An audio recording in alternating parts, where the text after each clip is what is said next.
Good evening. This evening, we will embark upon a deliberate and tranquil exploration through the venerable realms of ancient Greek mythology and the serene, legendary annals of history.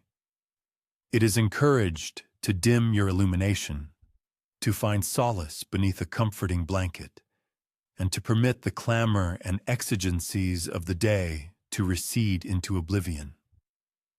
At the world's furthest occidental boundary, precisely where the celestial orb of the sun descends to greet the terrestrial sphere, at the culmination of each day, there flourishes a botanical marvel unlike any other known to existence. One might readily envision this singular arboreal specimen standing in solitary grandeur upon an elevated prominence, its extensive boughs laden with succulent fruit that radiates an incandescent glow, akin to concentrated sunlight held captive. Yet this magnificent tree does not stand in isolation.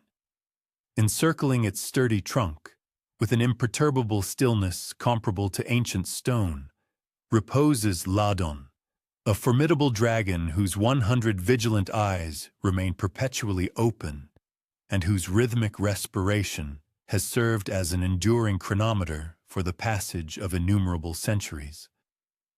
It is imperative to understand that Ladon does not embody the ferocious, avarice-driven, and treasure-hoarding draconic archetype frequently depicted in subsequent narratives. He represents a being of a more subdued, yet profoundly eternal essence. His myriad scales exhibit a subdued, burnished bronze luster, meticulously polished and smoothed by the incessant caress of countless years of prevailing winds and environmental elements. Each of his 100 ocular organs operates with distinct autonomy, generating a soft, mesmerizing visual sequence, reminiscent of individual stars materializing and vanishing in a languid celestial ballet across the nocturnal expanse. Certain eyes are perpetually fixed upon the distant horizon, while others intently observe the golden, ripening fruit above, and still others appear to direct their gaze inward, as if deeply immersed in profound cogitations, too intricate for mortal comprehension. This hallowed tree, which he meticulously safeguards, is the cherished possession of Hera, the august queen of the Olympian deities, and its fabled golden apples are widely reputed to bestow the invaluable gift of immortality upon those fortunate enough to partake of them. However, one will not observe Ladon restlessly patrolling his domain or exhaling incandescent flames at potential intruders. Instead, he has seamlessly integrated himself into a timeless rhythm, as ancient and fundamental as the very earth itself. His colossal physique gently ascends and descends with each profound inhalation and exhalation, producing a resonant sound akin to the distant, rhythmic surge of ocean waves. When the atmospheric currents stir the foliage above, he occasionally elevates his majestic head ever so slightly, as if attuned to the faint, intimate whisper of a venerable confidant. What profound reflections might occupy the consciousness of a dragon during the protracted, silent expanses of eternity? Perhaps he recollects the momentous occasion when Hera first conveyed him to this sacred locale, and how she addressed him, not as a subservient creature, but as a revered guardian of something immeasurably precious. The golden apples were not mere botanical produce. They symbolized hope itself, embodying the solemn promise that certain elements within this terrestrial existence possessed the capacity for everlasting endurance, and Ladon, with his ancient wisdom, comprehended that his designated role was not to manifest ferocity or terror, but rather to exemplify steadfast presence, unwavering constancy, and resolute fidelity. The verdant garden encompassing the tree is meticulously tended by the Hesperides, the enchanting evening nymphs whose melodious voices intermingle with the sonorous cadence of Ladon's breathing, collectively weaving a timeless lullaby that has resonated within this sacred precinct since the very dawn of time. They traverse the garden with the graceful fluidity of dancers, meticulously irrigating the roots, pruning the branches, and gathering the fallen leaves. Periodically, they pause to tenderly caress Ladon's warm metallic scales, and he responds with a deep, contented rumble, a sound evocative of distant thunder on a balmy summer evening. One might naturally ponder whether Ladon ever experiences solitude during his interminable vigil. However, the sensation of loneliness necessitates a perception of time's relentless progression. And for Ladon, the temporal dimension operates on an entirely distinct continuum. Each day seamlessly merges into the next, much like flowing water seeking its equilibrium. The sun ascends, casting elongated golden shafts of light through the branches laden with apples. It then climbs to its zenith, warming his bronze scales until they become almost too hot to the touch. Subsequently, it descends, imbuing the firmament with hues of rose and amber that perfectly complement the radiant fruit under his protection. And throughout this perpetual cycle, Ladon maintains his watch with patient eyes, his unwavering presence as dependable and predictable as the earth's changing seasons. The golden apples themselves appear to emanate their own subtle, gentle luminescence, particularly during the quiescent hours just preceding dawn. Should one be afforded the privilege of observing them in close proximity, it would become apparent that they are not perfectly spherical, unlike ordinary fruit. They possess a slightly elongated form, with an immaculate skin that betrays no blemishes, no discernible signs of age or deterioration. When agitated by the wind, they produce a soft, harmonious chiming sound as they gently collide with one another, an auditory experience akin to distant bells.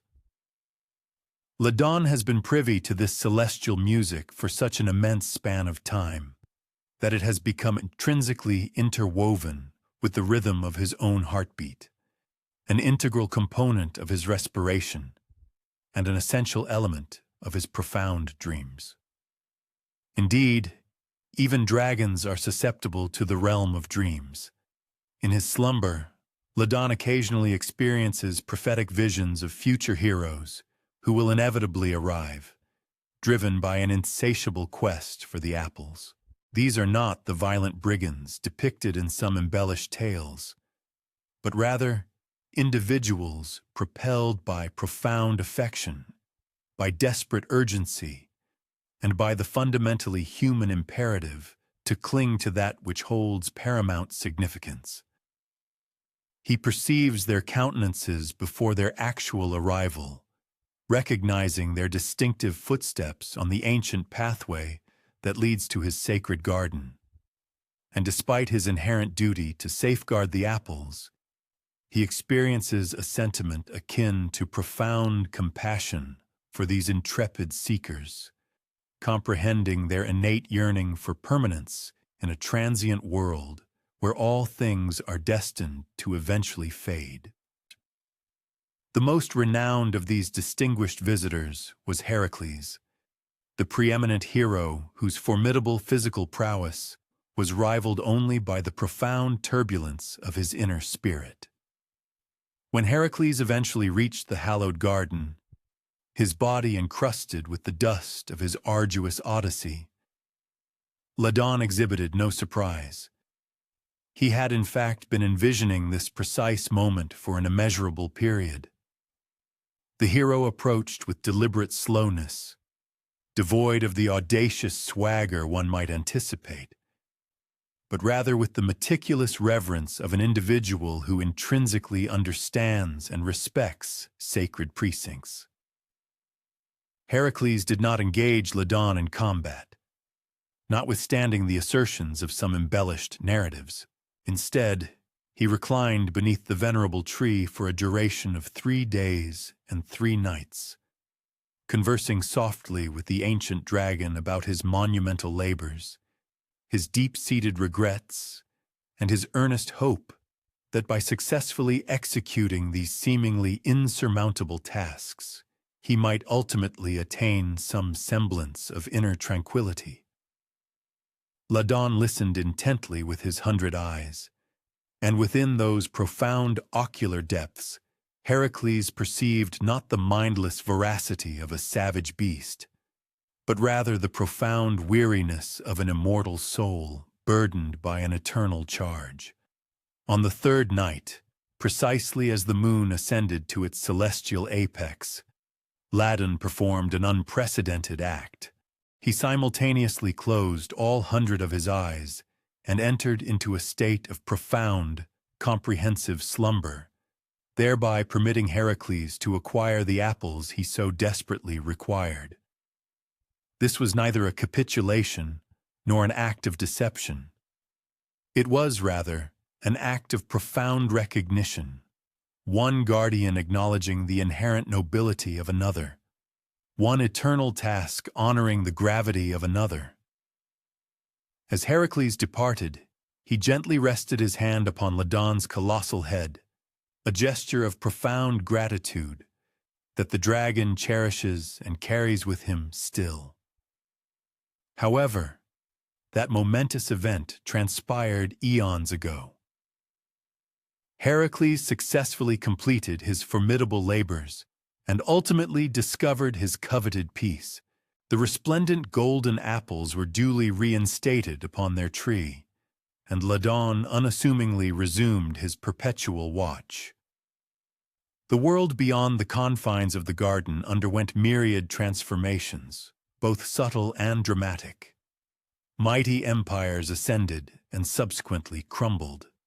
New deities garnered devoted worshippers, while ancient ones gradually receded into mere whispers of memory, and mortals ingeniously devised novel methodologies for quantifying time, distance, and intrinsic worth. None of these external vicissitudes, however, impinge upon the serene garden where Ladon maintains his unwavering vigil. Within this sacred enclosure, the rhythm remains immutable. The nascent dawn light filtering through the golden foliage, the soft, melodious singing of the Hesperides as they attend to their eternal garden, the gentle whisper of the wind through immortal branches, and perpetually, the steady, rhythmic breathing of the dragon who presides over it all, his 100 eyes mirroring the perpetually shifting light, his very presence serving as an enduring testament that certain fundamental truths persist, not through brute force or cunning artifice, but through the simple, profound commitment to remain faithful to that which holds the most profound significance. Should one be afforded the extraordinary opportunity to visit Ladon in the contemporary era, one would discover him precisely as he has always been, coiled majestically around the base of the golden tree, his scales radiating warmth from the sun's embrace, his eyes observing with an unyielding, patient wisdom.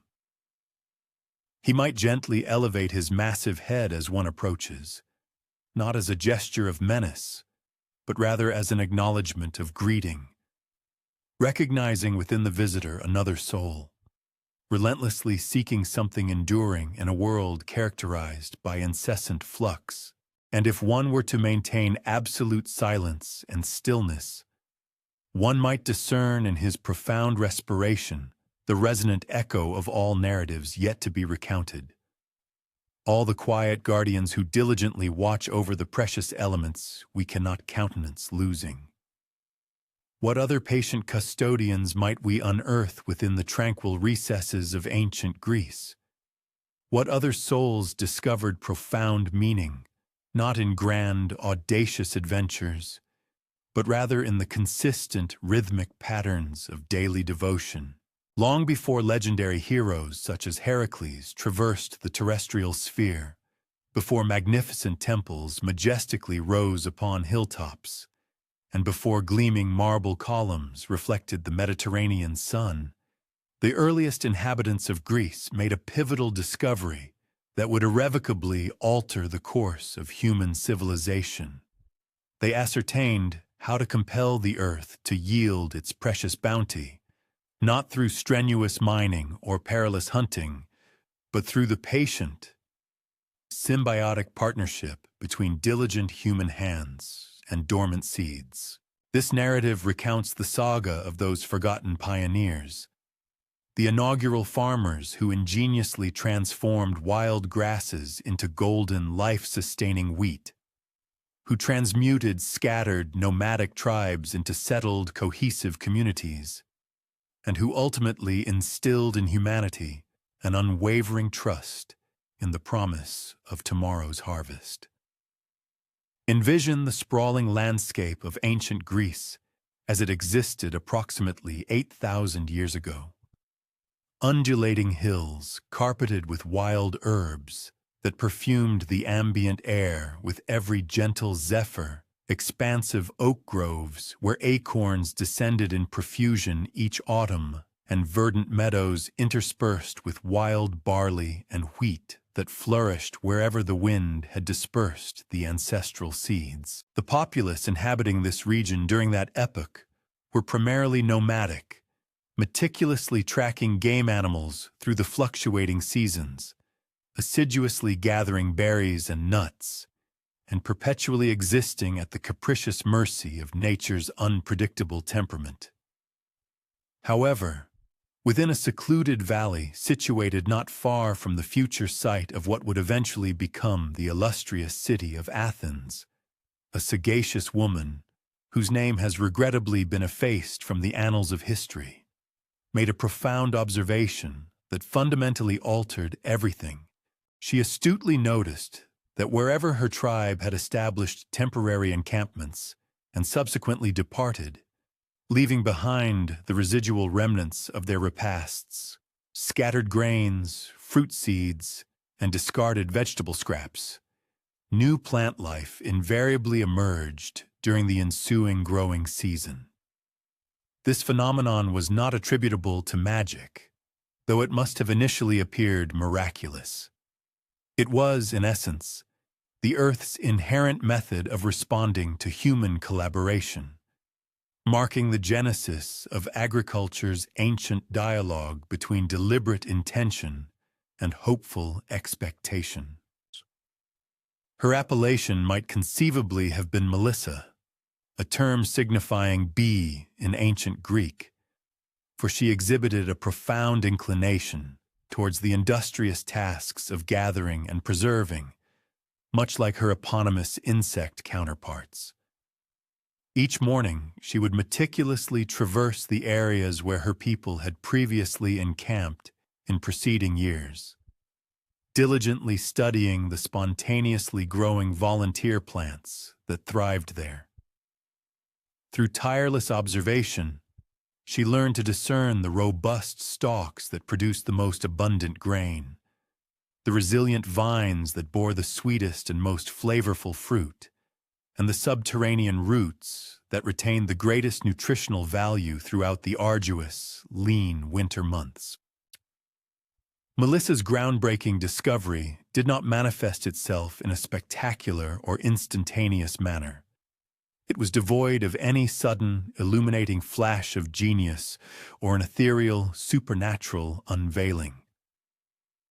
Instead, her profound insight emerged from a culmination of innumerable meticulous observations, subtle trials, and enduring perseverance.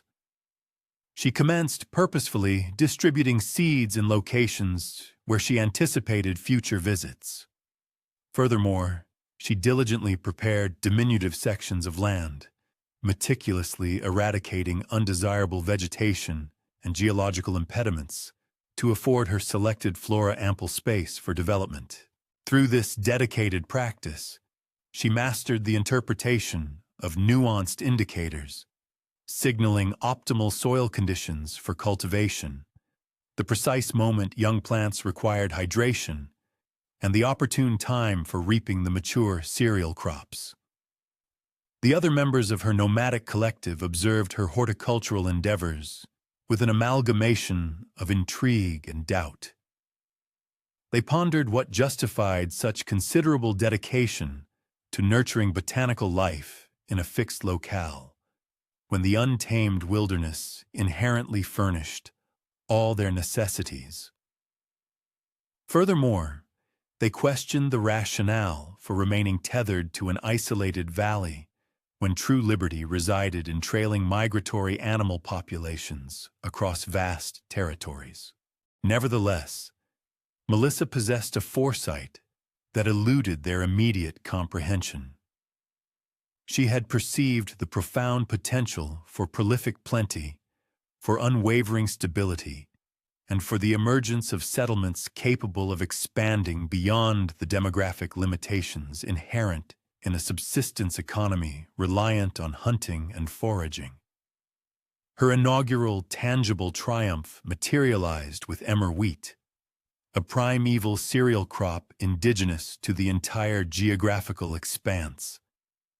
In stark contrast to contemporary wheat varieties, characterized by their full-bodied, effortlessly gathered kernels, emmer proved to be remarkably resilient and unyielding. Its kernels adhered tenaciously to their glooms, necessitating meticulous preparation to render them suitable for consumption. Yet it demonstrated exceptional robustness, capable of flourishing even in infertile ground and amidst unpredictable climatic conditions. Melissa diligently deciphered its intrinsic biological patterns, ascertaining its predilection for elevated, well-aerated slopes and autumnal sowing. With each successive yield, she meticulously preserved the most superior seeds, progressively cultivating more vigorous and bountiful variants. The agricultural undertaking proved to be considerably more arduous than initially conceived by anyone. The preparation of land necessitated innumerable hours of labor utilizing rudimentary implements, involving the extrication of tree remnants, the relocation of geological formations, and the fracturing of compacted soil. Sowing, furthermore, demanded scrupulous heed to meteorological phenomena, edaphic characteristics, and the precise chronological window which demarcated the boundary between prolific yields and utter crop failure. The removal of undesirable vegetation constituted a perpetual, daily chore throughout the cultivation period. A deliberate, systematic procedure aimed at safeguarding desired flora while eliminating rival species. Moreover, the act of reaping presented its distinct set of obstacles. Manually severing cereal stalks, mechanically separating kernels from culms, and aerodynamically purifying the grain by expelling husks and extraneous particulate matter. Yet the eventual recompense proved to be truly remarkable. Unprecedented in the annals of human recollection, Melissa's community possessed an excess of sustenance, exceeding their consumption requirements for a solitary growing cycle. They mastered the technique of preserving cereal crops within hermetically sealed ceramic containers, thereby safeguarding them from humidity and vermin. Additionally, they ascertained that specific foodstuffs could undergo desiccation, fermentation, or other preservation methods that significantly prolonged their viability well beyond the primary cultivation period. The frigid months of winter, historically characterized by dearth and apprehension, were transmuted into simply another phase of the year, to be navigated with satiated appetites and tranquil dispositions. As news of these agricultural achievements proliferated, diverse tribal groups commenced their own trials with horticultural practices. Every collective ingeniously modified the fundamental tenets to suit their unique ecological settings and specific requirements.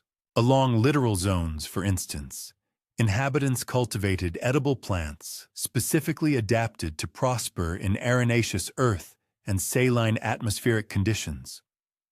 Within elevated, rugged terrains, communities engineered terraced fields, ingeniously harnessing precipitous gradients and episodic precipitation. Furthermore, adjacent to fluvial arteries and flowing waterways, they constructed intricate irrigation networks, effectively conveying life-giving moisture to tracts of land hitherto deemed infertile. The societal transformations concomitant with the advent of agriculture proved to be equally momentous as the technological advancements. As human populations were liberated from the incessant nomadic quest for sustenance, they were empowered to allocate their temporal and energetic resources towards the construction of enduring habitations. Substantial houses supplanted ephemeral shelters, evolving into pivotal hubs of familial existence and secure repositories for amassed belongings. Consequently, settlements burgeoned in proximity to the most fertile agricultural lands, fostering communities of sufficient scale to sustain specialized artisans. Ceramicists to fashion containers for preservation, smiths to forge superior agricultural implements such as plows and sickles, and textile workers to fashion garments from botanical filaments. Offspring nurtured within these nascent agrarian societies developed a distinct perception of temporality and locale, diverging significantly from that of their migratory forebears. They assimilated the deliberate cadences inherent in horticultural existence.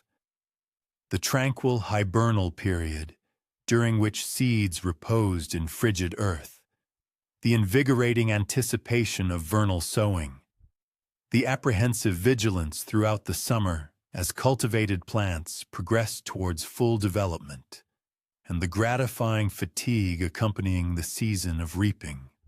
Through this immersive upbringing, they cultivated what could be aptly termed agrarian sagacity, an intrinsic understanding of meteorological phenomena, edaphic classifications, phytopathological afflictions, and the myriad other variables that ultimately dictate prosperity or adversity in agricultural pursuits.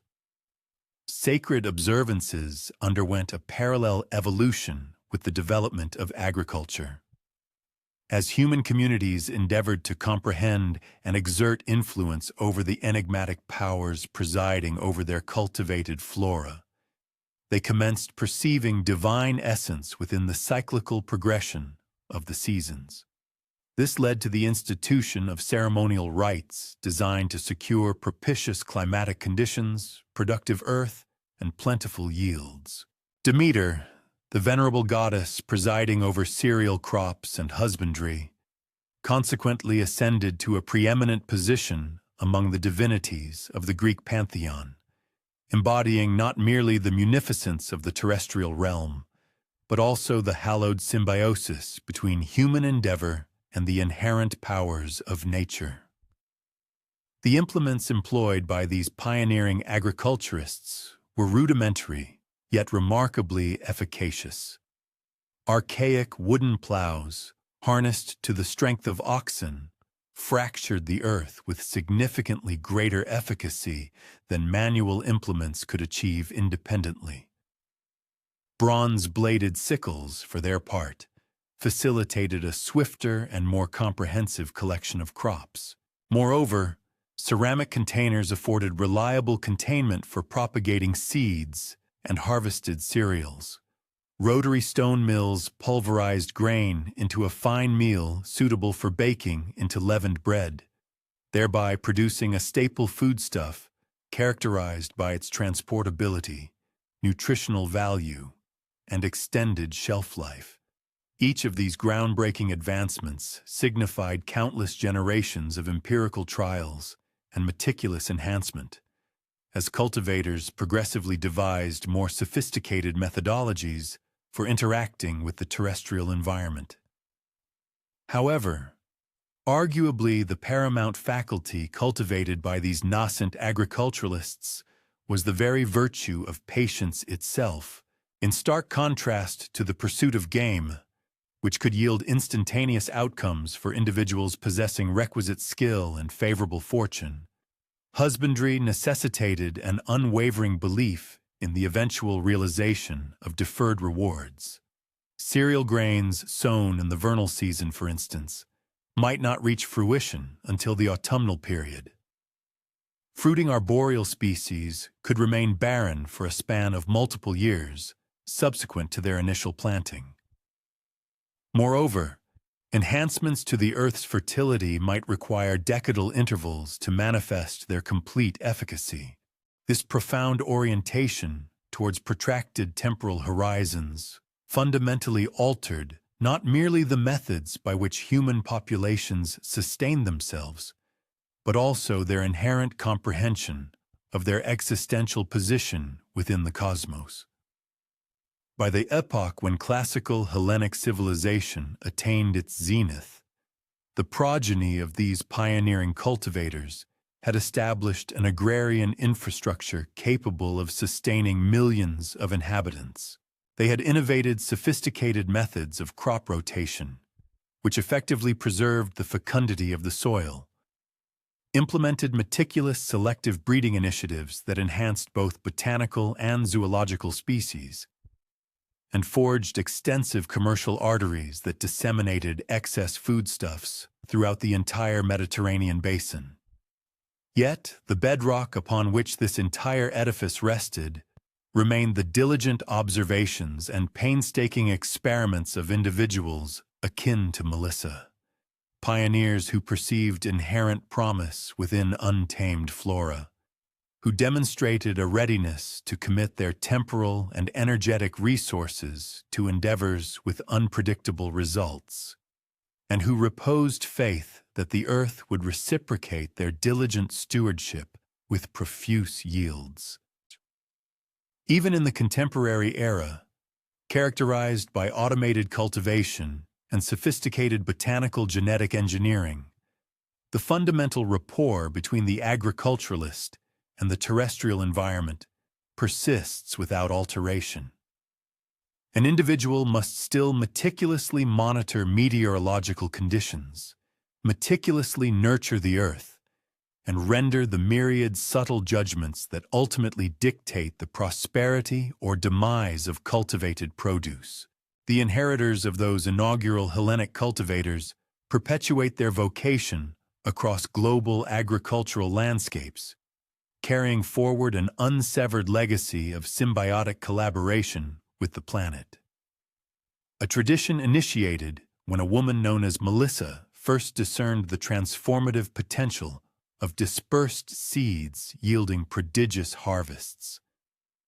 Which additional subtle advancements profoundly influenced the quotidian existence of the ancient Hellenes, which skilled craftspeople and master artisans meticulously constructed the bedrock of civilization through their unwavering commitment to their respective vocations.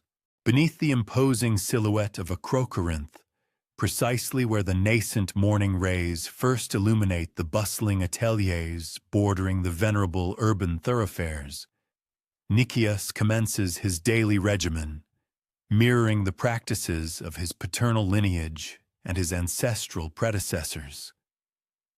The potter's wheel revolves gracefully beneath his dexterous hands as pliant clay ascends, transforming into forms destined to transport vintages across the Mediterranean Sea, contain consecrated olive oil for sacred luminaries, and safeguard cereal crops throughout subsequent hibernal periods.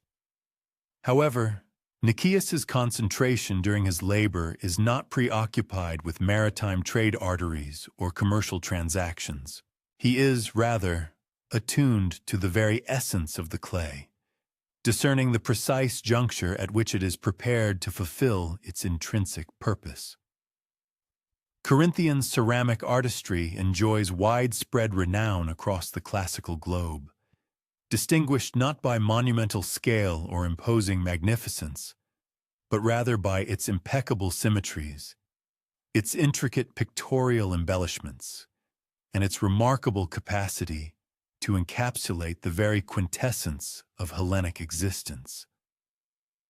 Every individual artifact originates from argillaceous material excavated from particular elevated terrains encircling the metropolis, a clay imbued with the blessings of aeons of Mediterranean precipitation and solar radiance. The ceramicists possess an intimate acquaintance with each geological stratum, capable of specifying which elevated terrain yields clay that vitrifies into a rich, ochre-hued terracotta, and which depression provides the exquisitely fine, unblemished substance ideally suited for elaborate pictorial artistry. The meticulous labor commences antecedent to daybreak, precisely when the ambient atmosphere is refreshingly cool and profoundly tranquil.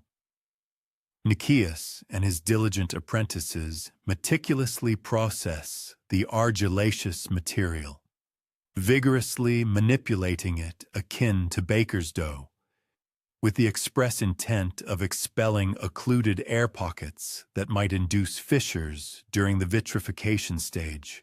This indispensable procedure, formally termed wedging, demands considerable endurance and physical vigor. The clay necessitates continuous manipulation until it achieves an impeccable homogeneity, exhibiting a precise pliancy to the ceramicist's tactile engagement, neither excessively yielding nor unduly rigid. A seasoned master potter discerns the optimal readiness of the clay solely through its haptic characteristics in his hands, the particular manner in which it acquiesces to applied force, and the faint thermal emanation that manifests during its manipulation. The very essence of the clay itself, a material that continuously yields and transforms, revealing its inherent character as the artisan engages with it. At the potter's wheel, Nicias achieves a profound state of focused concentration, akin to a meditative trance. His feet rhythmically operate the pedal, maintaining the steady rotation of the substantial stone disc, while his practiced hands skillfully guide the pliable clay upwards, coaxing it into an array of timeless shapes. These include the elegant amphorae, typically designated for the storage and transportation of wine, the capacious craters, essential for mixing beverages during lively symposiums, the modest cups, ubiquitous in daily domestic life, and the elaborate ceremonial vessels, crafted for significant religious festivals. Each of these forms represents the culmination of refinement spanning countless generations, their proportions meticulously adjusted and readjusted until they embody that quintessential harmony between aesthetic allure and practical utility, a hallmark of authentic Greek artistic mastery. The art of throwing pottery, while appearing deceptively effortless when executed by a seasoned master, demands an arduous apprenticeship spanning many years for proper acquisition. An application of excessive pressure invariably causes the vessel's walls to collapse inwards, whereas insufficient force results in an ungraceful thickness and clumsiness.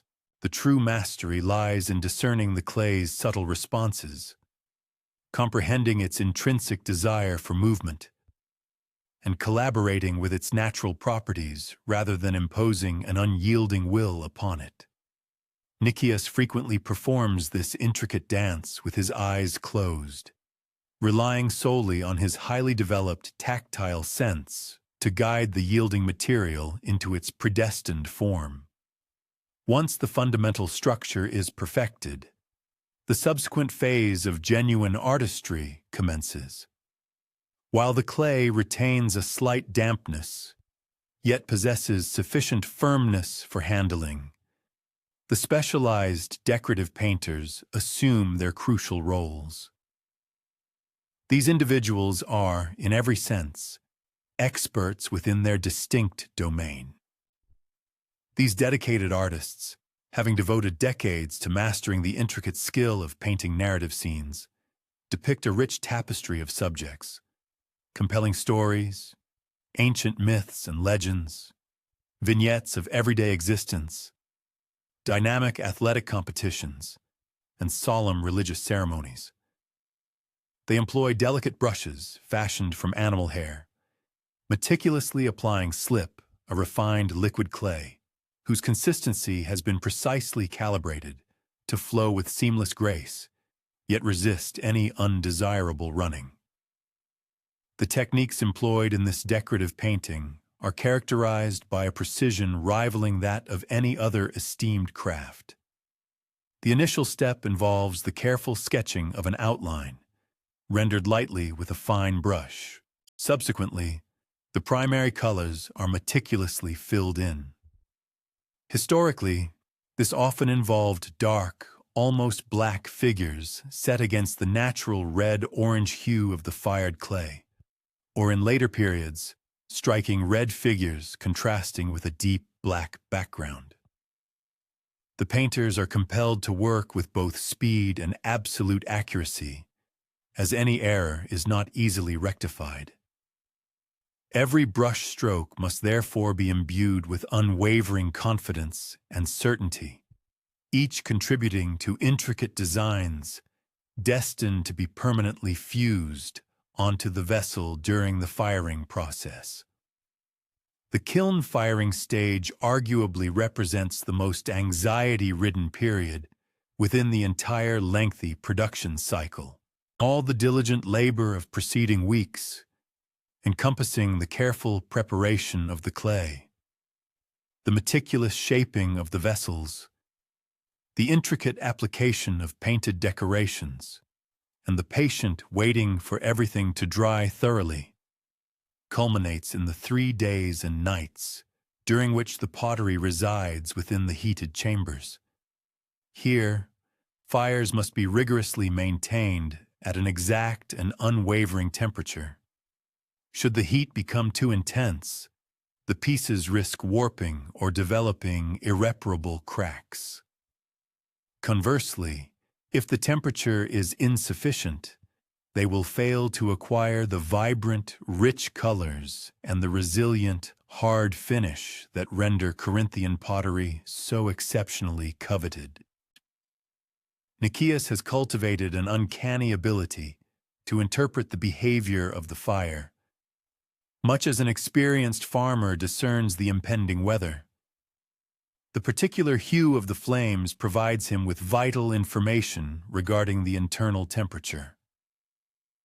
The distinct sound produced by the burning wood serves as an indicator of the remaining moisture content within the fuel source. Furthermore, the subtle aroma of the smoke reveals whether the combustion is clean and efficient, or if critical adjustments are required. During these crucial firing days, he permits himself only brief intervals of sleep, diligently checking the kilns every few hours. This involves the continuous addition of wood, the precise regulation of airflow, and the execution of myriad minor corrections, each seemingly insignificant, yet collectively determining the ultimate success or failure of the entire endeavor. The pottery workshop itself embodies an atmosphere of profound, quiet concentration, occasionally punctuated by focused bursts of intense activity. During the throwing sessions, an almost palpable sense of singular attention converges upon the wheels, where the only discernible sounds are the gentle whirring of the spinning clay and the soft, rhythmic splash of water used to keep both hands and clay suitably moist. As the focus shifts to painting, the ambiance becomes even more hushed, with artists deeply engrossed in the intricate task of creating scenes that possess the potential to captivate admirers for centuries.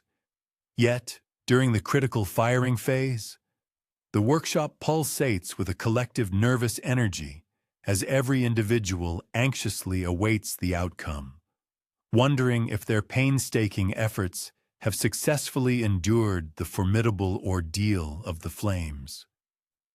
When the kilns have finally cooled to a safe temperature and the moment arrives for their careful unloading, a potent blend of exhilaration and apprehension invariably fills the air. Some pieces emerge precisely as envisioned, their colors radiating brilliance, their forms flawlessly executed, and their intricate decorations rendered with crisp, unequivocal clarity. Other pieces, however, display the subtle variations inherent in natural firing processes, nuanced differences in color, distinctive patterns within the glaze, or minor imperfections that, paradoxically, lend each item a unique individuality and enhanced preciousness. Occasionally, despite the most stringent precautions, there are inevitable losses, vessels that succumbed to cracking from thermal stress, decorations that failed to properly set, or forms that warped beyond any practical utility. Nevertheless, such failures are an intrinsic and invaluable component of the learning continuum in any craft, and the art of pottery, above all other virtues, instills a profound sense of patience. Nicias has cultivated the wisdom to embrace both triumphs and setbacks as invaluable instructors, meticulously analyzing each outcome to comprehend the precise factors that contributed to success or error. This analytical approach informs his efforts to refine techniques and to better master the enigmatic alchemy that combines clay, fire, and human ingenuity. He conscientiously preserves broken fragments, not as painful reminders of failure, but rather as practical textbooks, scrutinizing them to gain deeper insights into the nuanced behaviors of clay under a myriad of diverse conditions. Once completed, the finished pottery departs the protective confines of the workshop to commence its actual existence in the wider world. Wine amphorae embark on extensive journeys aboard merchant ships, transporting not merely their vinous contents, but also an invaluable cargo of news, local gossip, and cultural influences to distant, unfamiliar ports. Ceremonial vessels assume their revered positions within sacred temples, serving as receptacles for offerings presented to the gods, thereby participating in profound rituals that forge enduring connections between communities and their ancestral spiritual traditions. Daily use pottery, in its myriad forms, populates homes across the vast Mediterranean, transforming mundane activities like eating and drinking into more aesthetically pleasing experiences and fostering a deeper connection to the rich artistic traditions that fundamentally define Greek civilization. Yet, for Nicias and his esteemed colleagues, the most significant and discerning audience resides locally. These are the neighbors who regularly visit to acquire essential items such as oil lamps for their dwellings, water jugs for their wells, and cups for their dining tables. These local patrons possess an intimate familiarity with pottery, enabling them to keenly discern the subtle distinctions that elevate superior craftsmanship above merely adequate production. They innately comprehend that a meticulously crafted pot will provide faithful service for many decades, that aesthetically pleasing decorations enhance the pleasure of daily tasks, and that their unwavering support for local craftspeople plays a vital role in preserving the unique traditions that define their community's distinct identity. As the evening twilight descends and the final potter's wheel gradually ceases its rotation, Nicias meticulously cleans his tools, exhibiting the same profound care and precision he applies to shaping the clay itself. Each implement possesses its specific purpose, its prescribed method of maintenance, and its indispensable role within the intricate process that transmutes humble earth into profound art. On the morrow, he will embark anew, facing fresh clay, embracing novel challenges, and seizing new opportunities to participate in the enduring, ancient dialogue between human ingenuity and the fundamental materials of the natural world. Beyond the realm of the potter, other artisans, too, discovered profound meaning in this patient and transformative process of converting raw materials into objects of both beauty and utility. Just as the Corinthian potters meticulously shaped clay into vessels that served as conduits for civilization across the seas, so too did the skilled shipwrights of Athens painstakingly fashion wood into the very vessels themselves. Within the sprawling naval yards, where the resonant sound of hammering reverberates from the first light of dawn until the fading dusk, Alexandros, a master craftsman, traces his hands along a piece of aged oak. His touch is not merely casual. He feels for the intricate grain, which, to his trained sensibility, reveals the timber's inherent inclinations and its optimal application. Certain sections of this robust wood are predestined to become keels, forming the indispensable backbone of ships that will ferry both merchants and warriors across the vast, wine-dark sea. Other pieces will be expertly curved into ribs, imparting crucial shape and structural integrity to the vessels. Still others will be meticulously carved into the elegant, sweeping curves of prows, designed to cleave through ocean waves with the fluid grace of dolphins. The elaborate process of shipbuilding commences not within the bustling confines of the harbors, but deep within the ancient forests, where trees are carefully selected and felled in accordance with generations of accumulated knowledge. Oak is chosen for its unparalleled strength, pine for its desirable lightness, and cedar for its inherent resistance to both rot and the destructive incursions of insects. Each specific type of wood possesses its designated application, its optimal seasoning period, and its own unique set of challenges and advantages. Alexandros, early in his apprenticeship, absorbed the fundamental truth that comprehending wood is akin to understanding people. Every individual piece of timber exhibits its own distinct character, its particular manner of responding to stress, and its inherent preferences for how it desires to be worked and shaped. The seasoning of timber stands as perhaps the most demanding aspect of shipbuilding, requiring immense patience. Freshly cut wood contains an excessive amount of moisture, rendering it unsuitable for immediate use. It must be meticulously stacked, with ample spaces provided for consistent air circulation, protected from direct rainfall, but not entirely shielded from the natural elements. This timber is then left to dry, a process that can span many months, or even several years. Unseasoned, or green, wood carries the significant risk of warping or cracking as it dries, an outcome that could negate months of painstaking preparatory work.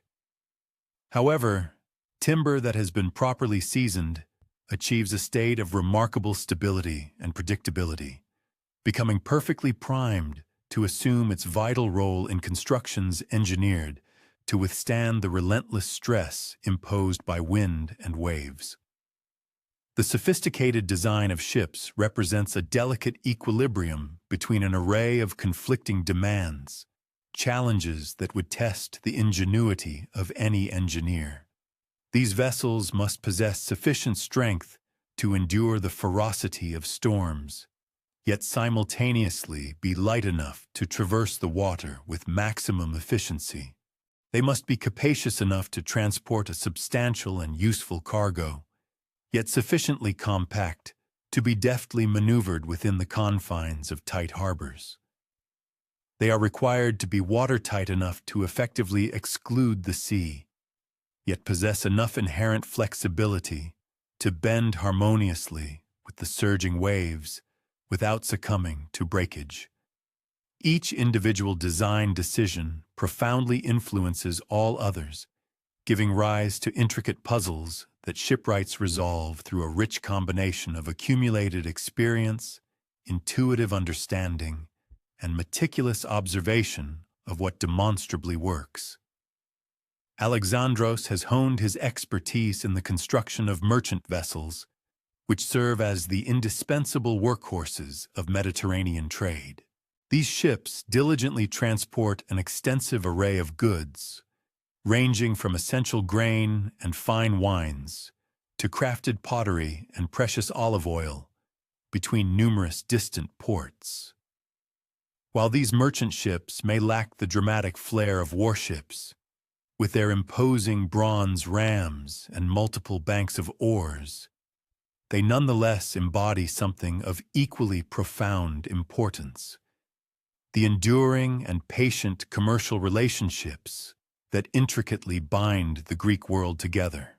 A meticulously constructed merchant ship possesses the potential to serve faithfully for many decades, undertaking hundreds of voyages, transporting thousands of tons of vital cargo, and thereby sustaining the livelihoods of countless traders, sailors, and indeed, everyone whose prosperity depends upon the ceaseless flow of seaborne commerce. Who depends on seaborne commerce? The methodical process of constructing a vessel adheres to a timeless rhythm, mirroring the ancient art of shipbuilding itself. It commences with the solemn laying of the keel, a singular, massive timber destined to serve as the ship's fundamental backbone. This pivotal component demands absolute rectitude, meticulously cut from the grandest, most unblemished tree available, then meticulously seasoned for a span of years until it achieves unwavering stability and formidable strength. The keel-laying ceremony is invariably graced by the presence of the ship's prospective proprietor, frequently accompanied by devout offerings to Poseidon and earnest supplications for prosperous voyages. With the keel firmly ensconced, the essential character of the ship is irrevocably established. Incrementally, frame by frame, the skeletal structure of the ship materializes. Each rib necessitates scrupulous shaping to forge the graceful curves that will dictate the vessel's movement through the water. An overly sharp contour would cleave through waves with efficiency, but severely restrict cargo capacity. Conversely, an excessively blunt form would confer stability, but at the cost of considerable speed.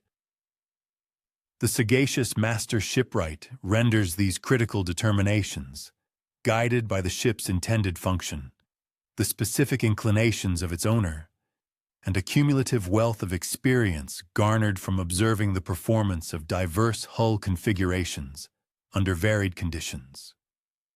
The intricate process of planking demands the utmost dexterity and artisanal skill, as each individual board must be flawlessly integrated with its counterparts, thereby fashioning a hull that possesses both formidable structural integrity and impenetrable watertightness.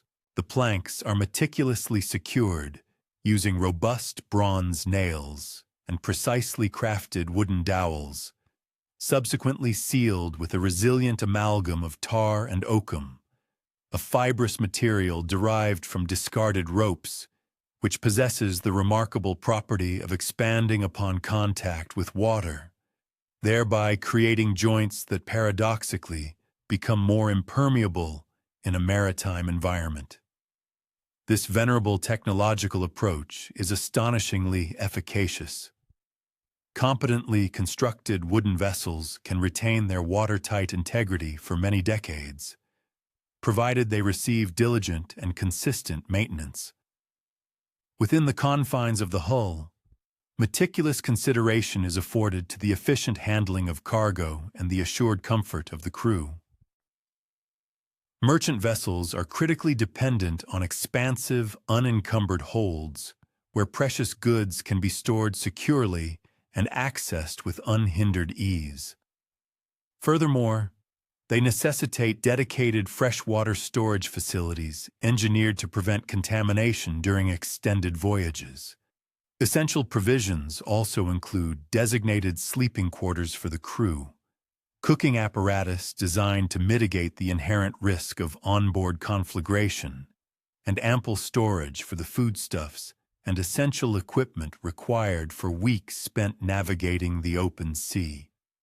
Every minute detail must be painstakingly choreographed, for any oversights or miscalculations discovered post-launch proved to be both exorbitantly costly and extraordinarily arduous to rectify. The ceremonial launching of a newly constructed ship is invariably a moment of joyous celebration, yet it simultaneously encapsulates a palpable sense of apprehension for every individual intimately involved in its creation. The cumulative toil of countless months, the myriad decisions concerning materials and construction methodologies, and the collective prayers and aspirations invested in the ambitious project, culminate in the singular, decisive instant when the ship first embraces the water. Will it achieve the anticipated buoyancy? Will its handling characteristics meet expectations? Will it ultimately prove worthy of the substantial investment of both time and precious resources? A vast majority of ships perform precisely as envisioned. Nevertheless, there are invariably minor, unforeseen occurrences, necessitating subtle adjustments and imparting invaluable lessons to be integrated into subsequent endeavors. Once successfully launched, the ship embarks upon its true operational tenure. However, Alexandros's profound connection with the vessel remains undiminished. Wooden ships inherently demand incessant upkeep. Their hulls necessitate periodic cleansing and meticulous resealing. The intricate rigging system requires regular replacement. Treacherous storms inflict damage that must be assiduously repaired. These ships habitually return to the very shipyards where they were initially crafted, bringing with them fascinating chronicles of distant ports, tangible evidence of the enduring efficacy of their construction techniques, and insightful suggestions for enhancements in future vessels. These returning ships are akin to grown progeny visiting their progenitors, bearing news from the expansive global arena, yet perpetually bound to their foundational origins. The shipyard itself constitutes a distinct microcosm within the broader societal fabric. Master shipwrights labor in close concert with skilled sailmakers, adept rope manufacturers, proficient bronze smiths who meticulously forge nails and essential fittings, and talented carvers who meticulously sculpt the ornate figures that gracefully adorn ships' prows. Each specialized craft mutually reinforces the others, thereby creating an intricate web of specialized proficiencies that forms the very bedrock of the maritime economy. Young men mature within this dynamic environment, acquiring not only mastery of their individual trades, but also gaining a comprehensive familiarity with every facet of ship construction and ongoing maintenance. The paramount economic significance of shipping confers upon shipwrights a considerable degree of respect within Athenian society. Their indispensable skills are fundamental to the city's overarching prosperity. Their masterful work is conspicuously evident in every bustling harbor, and their impeccable craftsmanship is rigorously tested each time their magnificent ships confront the formidable challenges posed by unpredictable wind and tumultuous waves. Yet, like all genuine artisans, their most profound gratification is derived not from external commendation, but from the intrinsic satisfaction inherent in the work itself, in the tactile sensation of perfectly interlocking joints, the mesmerizing spectacle of graceful curves materializing beneath their practiced hands, and the profound realization that their magnificent creations will safely transport both people and precious commodities across perilous waters. As the day gradually wanes and the rhythm of work perceptibly slows, Alexandros meticulously traverses the expanse of the shipyard, diligently inspecting projects in various stages of completion. Here, a keel has just been ceremoniously laid for a vessel whose construction will extend for many months. There, a ship approaches its final stages of completion, awaiting only its ultimate protective coating of tar and the meticulous installation of its complex rigging. Each ship embodies hundreds of critical decisions, thousands of painstaking cuts and precise fittings, and countless hours of patient, dedicated labor. Yet, they represent something far more profound: intricate linkages between geographically distant locales, myriad opportunities for expansive trade and enriching cultural exchange, and the timeless human impetus to explore and embark on adventures, an innate drive that has perpetually drawn humanity to the boundless expanse of the sea. What other skilled craftspeople contributed their diligent expertise to the foundational infrastructure that underpinned Greek civilization? High upon the majestic slopes of Mount Parnassus, where formidable eagles majestically circle and the ambient air grows perceptibly thin, the distinctive sound of chisel striking stone has resonated for innumerable centuries. However, these are not the dramatic, resonant sounds typically associated with sculptors crafting timeless masterpieces or architects erecting magnificent temples. Rather, these are the patient, rhythmic taps of dedicated stonecutters meticulously preparing the foundation blocks, the robust wall stones, and the countless pieces of precisely hewn masonry that collectively facilitate the architectural marvels for which ancient Greece is justly celebrated. Demetrios, with a practiced motion, wipes a bead of sweat from his brow and scrutinizes the stone block he has been diligently shaping since the break of dawn, carefully verifying its dimensions against the wooden template suspended from his belt. The renowned oracle at Delphi attracts a ceaseless stream of pilgrims from every corner of the known world. Yet, remarkably few visitors pause to contemplate the very stones beneath their feet as they ascend the sacred way towards the revered temple of Apollo. Each individual block was meticulously cut by hand, painstakingly shaped to integrate flawlessly with its adjacent counterparts, and finished to exacting tolerances measured in mere fractions of inches. The demanding work undeniably requires immense physical strength, but more profoundly, it demands unwavering patience, absolute precision, and an intimate, almost intuitive comprehension of the stone itself. Its inherent breaking patterns, its susceptibility to weathering, and the nuanced ways in which different types of stone respond to varying tools and techniques. Demetrios acquired his profound craftsmanship from his esteemed uncle, who, in turn, had learned from his own grandfather, forming an unbroken lineage of knowledge extending back to the very first Greeks, who discovered the profound utility of quarrying local limestone and shaping it into versatile building blocks. The fundamental techniques have remained remarkably consistent over the generations. The essential tools are still robust bronze chisels and sturdy iron hammers, resilient wooden wedges, and dependable rope hoists.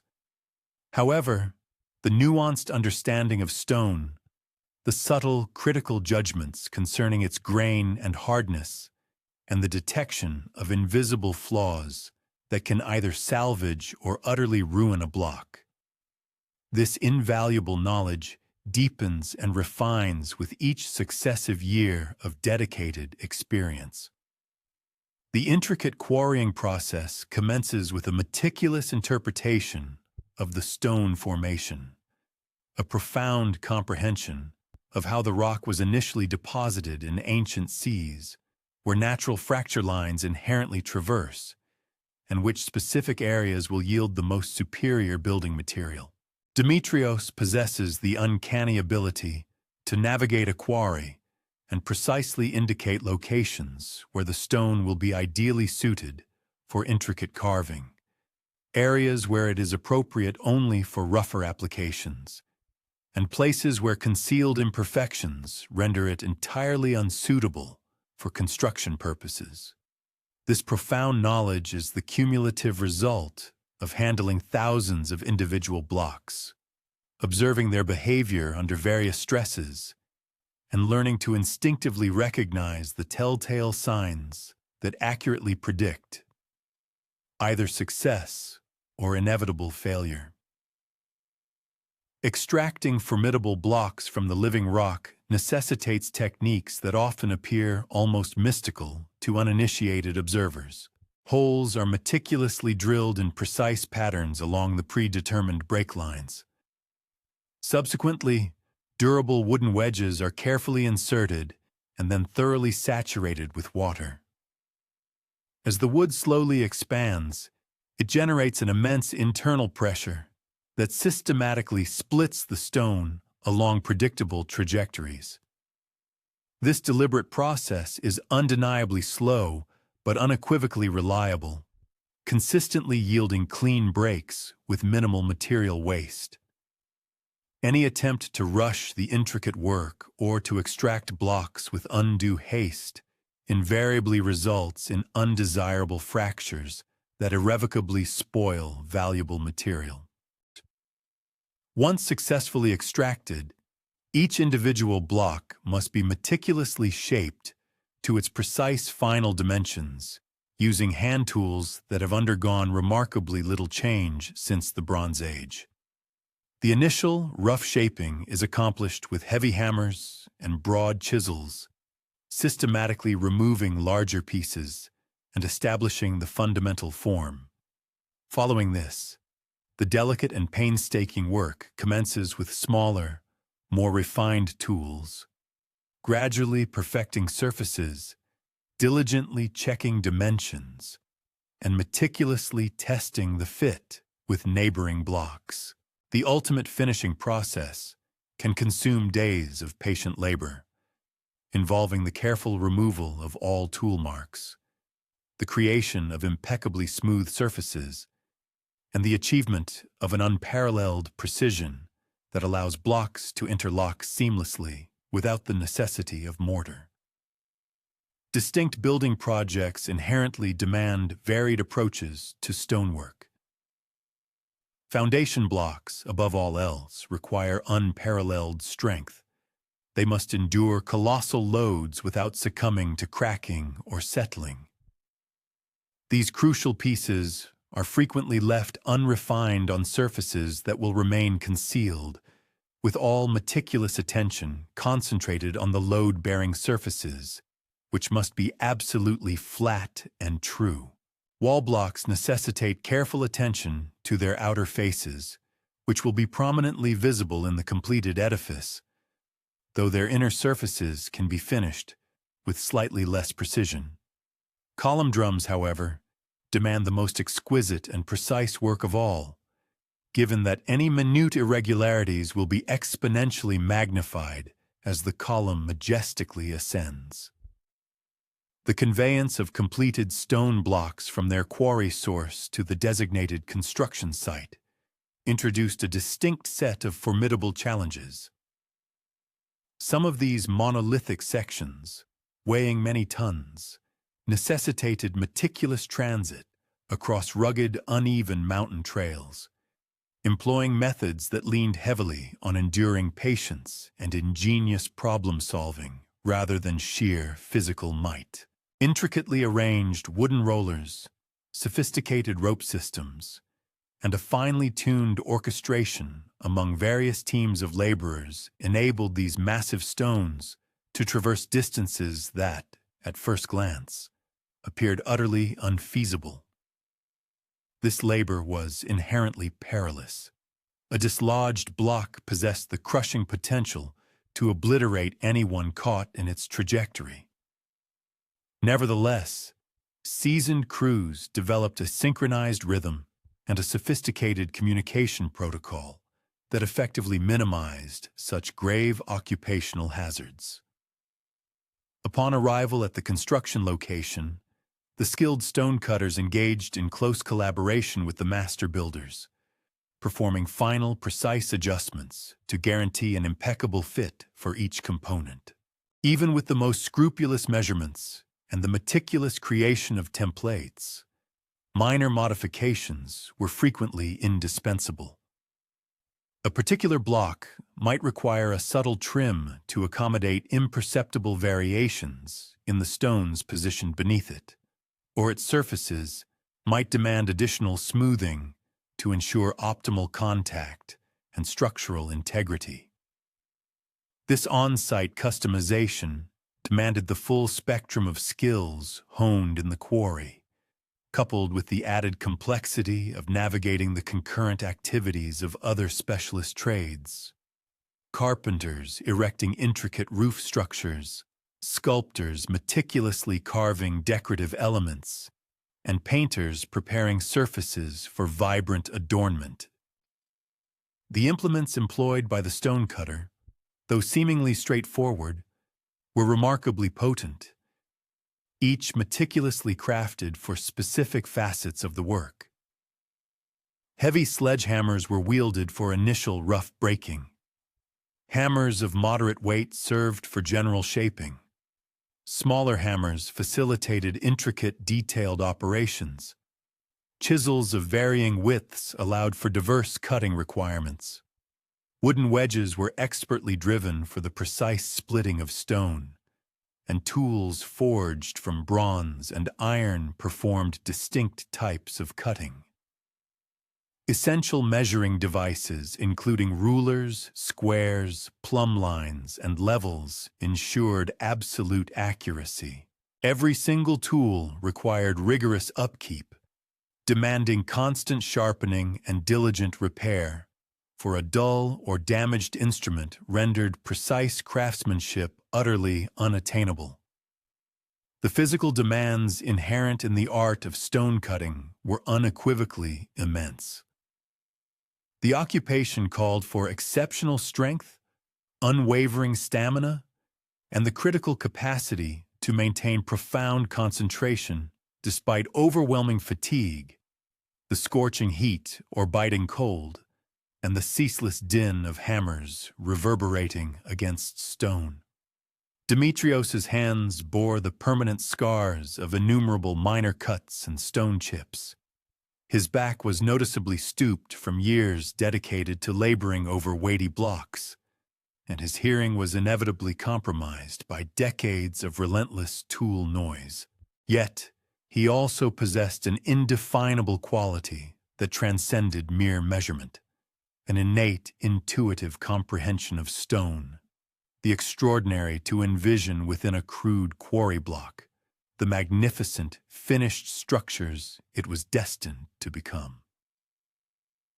Perhaps the single most extraordinary characteristic of ancient stonework was its astonishing longevity. Edifices meticulously constructed by artisans such as Demetrios have steadfastly endured for millennia, outliving the very civilizations that brought them into being, remaining resolute as empires have risen and subsequently crumbled around them. This remarkable endurance was not a matter of chance. It emerged directly from an unwavering dedication to every single minute detail throughout the entire construction process. From the initial discerning selection of raw materials to the exquisite precision of each cut, and extending to the sophisticated techniques utilized for interlocking individual blocks, the stonecutters of Delphi dedicated their expertise not solely to grand temples and prominent public edifices, but also to the essential practical infrastructure that ensured the sanctuary's seamless operation. This encompassed robust retaining walls designed to hold back the encroaching mountainside soil, intricate drainage systems meticulously engineered to channel rainwater safely away from critical structures, carefully laid steps and pathways that allowed pilgrims to navigate the challenging, steep terrain with security, sturdy storage buildings for precious offerings and vital supplies, and comfortable housing for the resident priests and diligent workers. All these diverse constructions demanded the identical rigorous attention to material quality and technical execution as the more celebrated temples, even though a substantial portion of this foundational work remained entirely unseen by casual observers.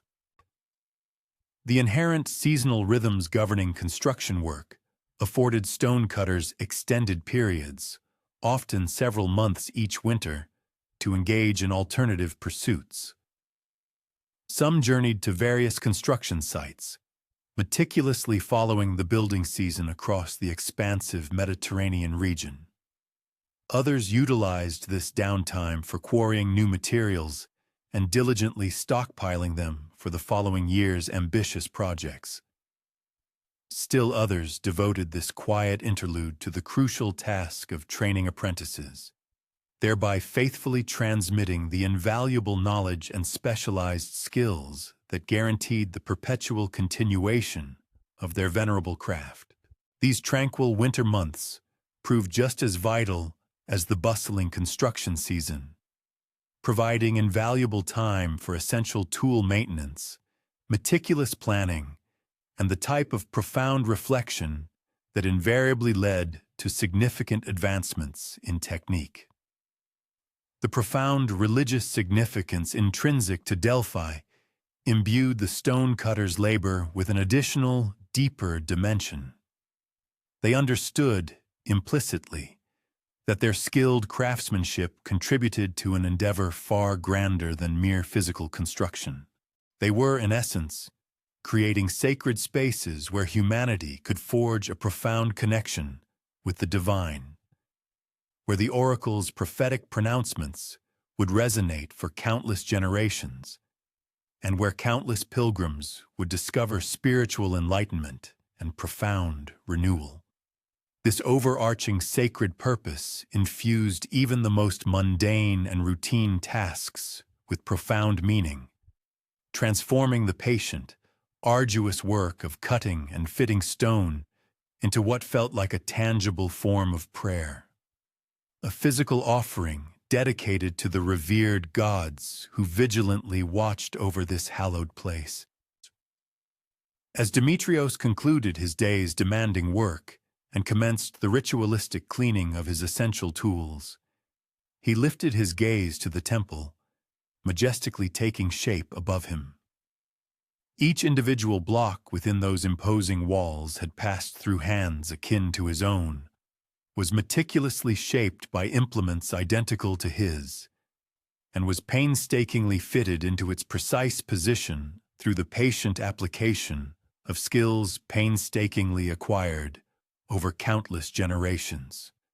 Tomorrow, he would embark upon the task of shaping yet another block, and then another thereafter, steadfastly contributing his indispensable part to a monumental construction project destined to endure for centuries beyond his own lifetime.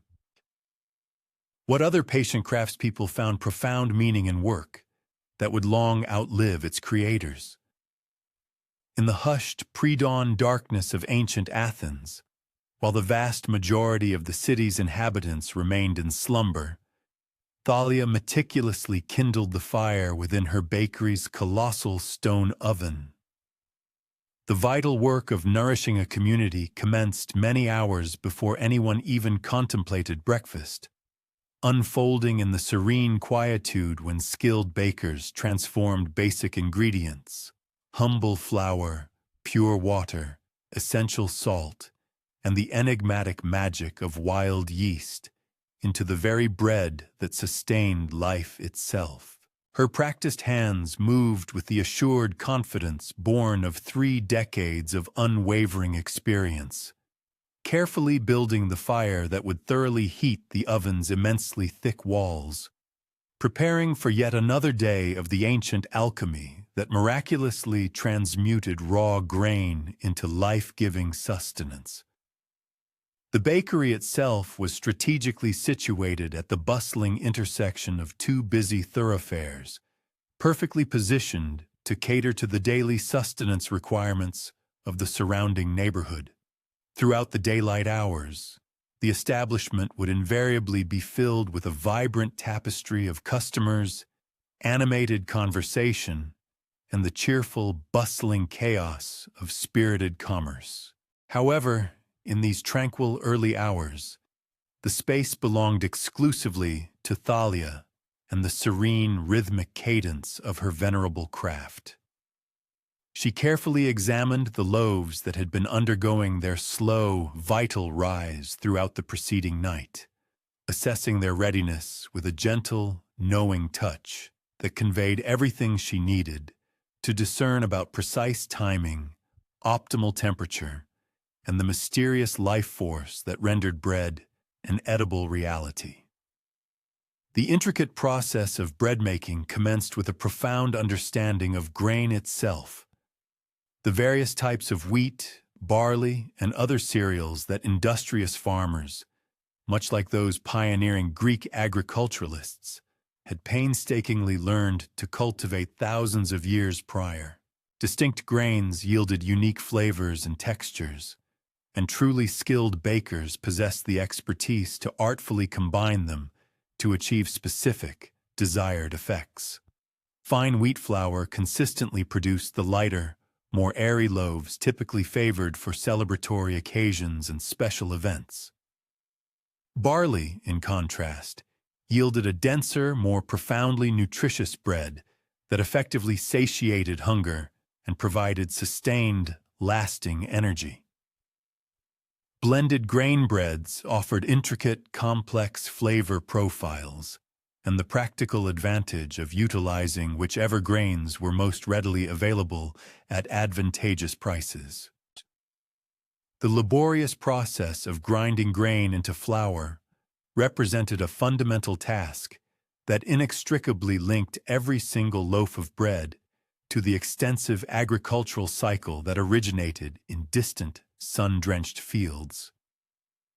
Thalia diligently maintained strong relationships with several local mills, possessing an acute understanding that the inherent quality of the flour directly determined the ultimate quality of the finished bread. She could discern, through mere touch and scent, whether a batch of flour was genuinely fresh, appropriately ground, and entirely free from the unscrupulous adulteration that less ethical dealers occasionally introduced to inflate their profits. Superior flour possessed a smooth, slightly warm tactile quality, emitted a sweet and clean aroma, and crucially, yielded dough that handled predictably and baked into bread boasting exceptional flavor and desirable texture. Water, the second indispensable ingredient, might appear deceptively simple, yet experienced bakers understood implicitly that different water sources consistently produced varying results. The specific mineral content, the precise temperature, and the overall purity of the water all profoundly influenced how the dough behaved, how the yeast propagated, and ultimately, how the finished bread tasted. Thalia meticulously drew her water from a particular well, renowned throughout the community for its unwavering, consistent quality. And she had painstakingly learned to adapt her techniques for the subtle seasonal fluctuations in temperature and mineral composition. During the colder winter months, frigid water necessitated longer mixing times to adequately develop the proper gluten structure. Conversely, in the sweltering summer, she occasionally introduced ice to prevent the dough from becoming excessively warm during the crucial mixing phase. Salt fulfilled a multitude of critical functions within the complex art of bread making. Beyond its primary role of simply enhancing flavor, it significantly strengthened the gluten structure, thereby assisting the dough in maintaining its desired shape during both the rising and baking stages. It also meticulously regulated yeast activity, effectively preventing the bread from rising too rapidly and consequently developing an undesirable poor texture. Furthermore, salt acted as a potent natural preservative, extending the bread's useful shelf life. The precise quantity of salt demanded scrupulous control. Too little, and the bread would be bland and structurally weak. Conversely, too much, and it would inhibit vital yeast activity and create unpleasantly salty flavors that would detract from the overall enjoyment. However, the most enigmatic and truly mysterious ingredient was yeast itself, the living, microscopic organism that miraculously transformed dense, unyielding dough into light, exquisitely airy bread.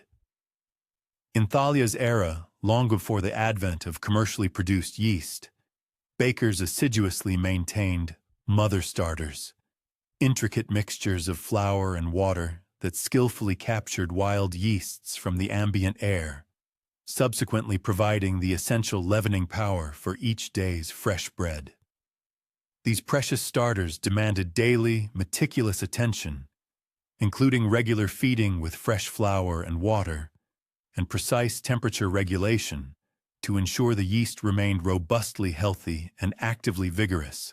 A truly exceptional starter could endure for many years, even decades, often being carefully passed down through successive generations like an invaluable family heirloom.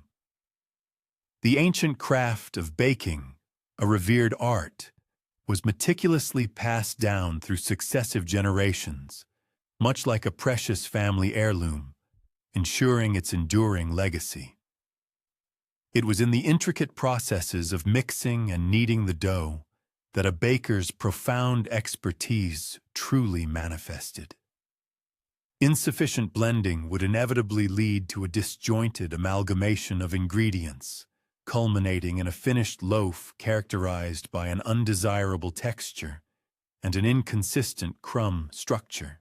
Conversely, an excessive amount of manipulation could detrimentally compromise the delicate gluten framework, resulting in loaves that were notably dense and unduly heavy. Thalia, with her seasoned touch, had cultivated an innate ability to discern the precise moment of the dough's optimal readiness through tactile assessment. A perfectly developed dough exhibited a remarkable smoothness and a resilient elasticity, responding with predictable grace to both stretching and intricate shaping. Moreover, the kneading technique served a crucial secondary function.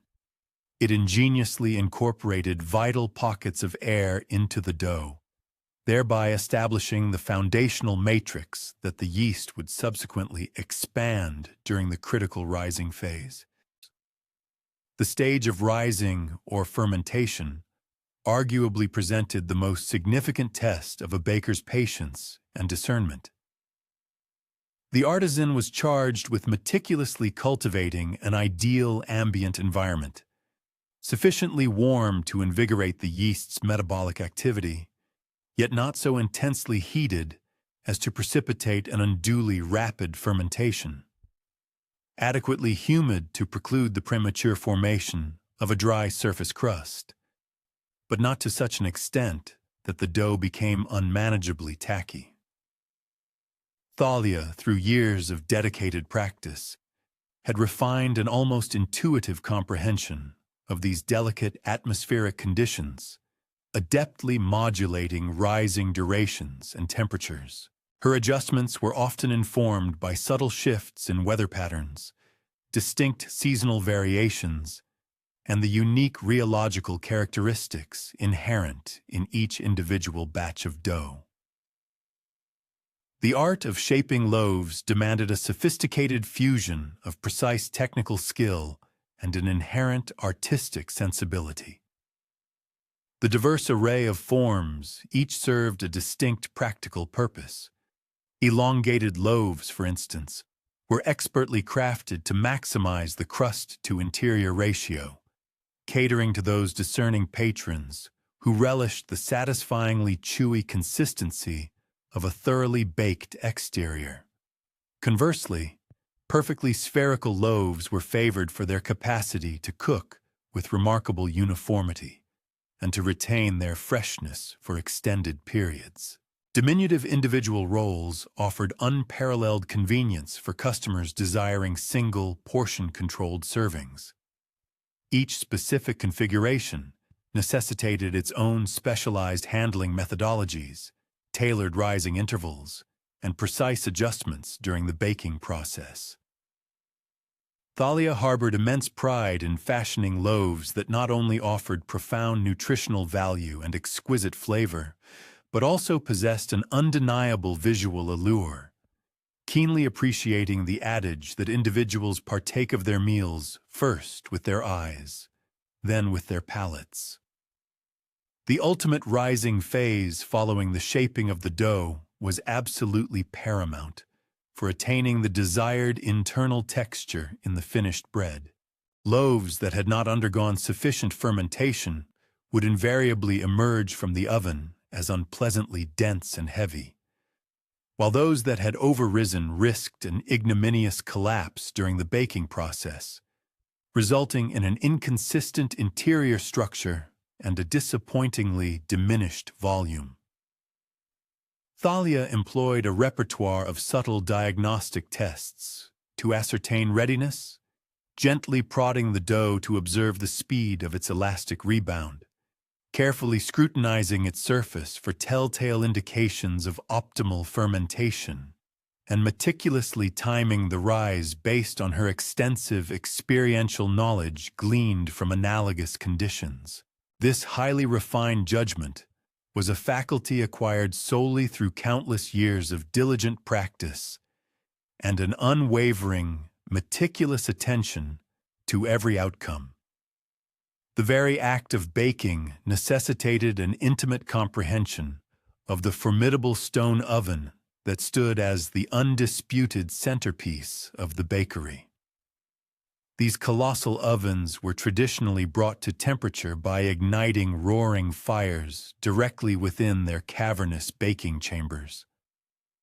Subsequently, the smoldering coals and accumulated ash were painstakingly removed once the thick stone walls had absorbed a sufficient reservoir of heat to facilitate the sequential baking of multiple batches of bread. The retained, latent heat then proceeded to cook the bread gradually and uniformly, a process instrumental in forging the robust, delightfully chewy crusts and the wonderfully moist, tender interiors that were the hallmark of authentic, traditional hearth breads. The intricate mastery of oven temperature regulation and the efficient, strategic loading of loaves represented an advanced skill set that demanded many years of dedicated apprenticeship and practical application to truly command. The systematic progression of baking adhered to a meticulously devised strategy designed to extract the utmost utility from the oven's diminishing thermal energy. Initially, the intense, hottest phase was judiciously reserved for hearty, robust breads that specifically required a powerful thermal assault to achieve their characteristic, well-developed crusts. As the internal temperature of the oven gradually receded, more delicate items were introduced for baking, encompassing a variety of sweetbreads, intricate pastries, or other confections that would have been susceptible to scorching in the initial, fiercer heat. Finally, the lingering, gentle warmth was ingeniously repurposed for a range of ancillary tasks, such as the slow drying of fragrant herbs, the gentle warming of prepared foodstuffs, or other domestic activities that greatly benefited from a mild, sustained heat. In a meticulously managed bakery, the principle of maximizing resource utilization ensured that absolutely nothing was ever squandered. The profound social significance of the neighborhood bakery extended far beyond its primary function of merely supplying daily bread.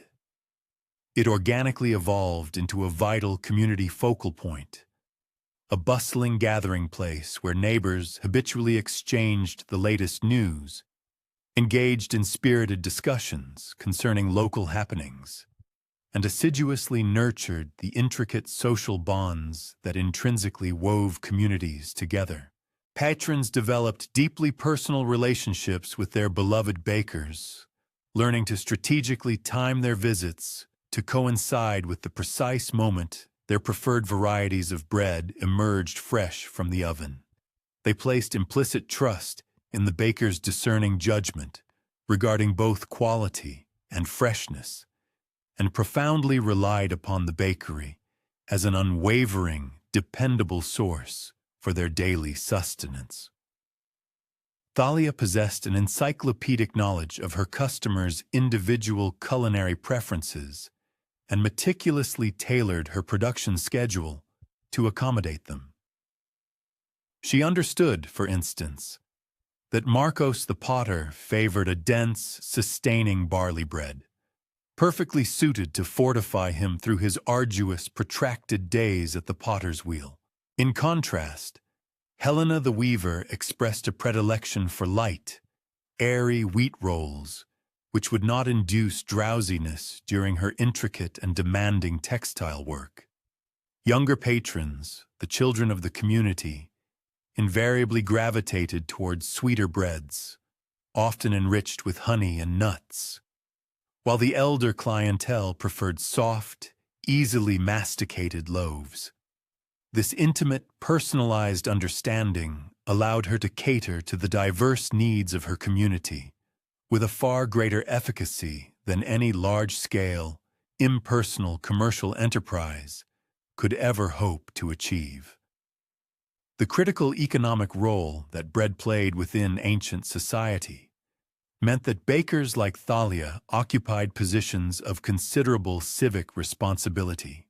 Bread was not perceived as a luxury item, but rather as an absolute necessity, serving as the fundamental cornerstone of nutrition for the vast majority of the populace.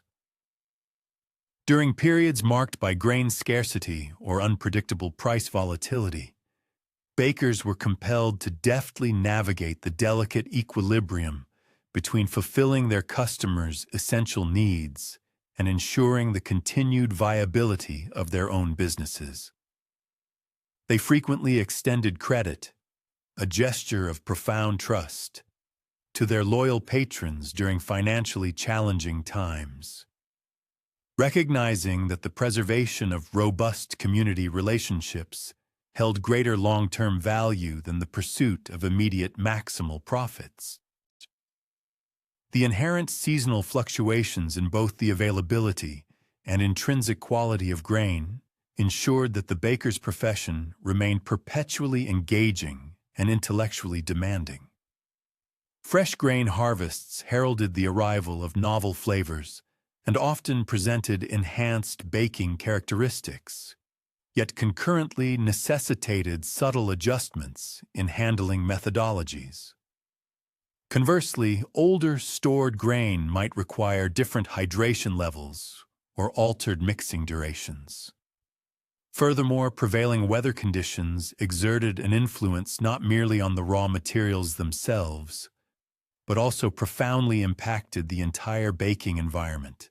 Humid days, for example, mandated modifications in rising periods, whilst colder atmospheric temperatures might necessitate distinct alterations in oven management strategies. A truly proficient baker cultivated the wisdom to harmonize with these natural variations, rather than futilely contending against them.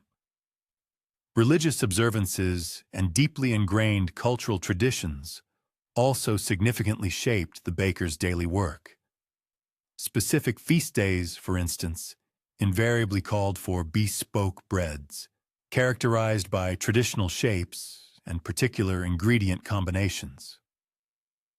Wedding celebrations demanded elaborate, artistically decorated loaves, rich with symbolism, intended to signify prosperity and fertility for the newlywed couple.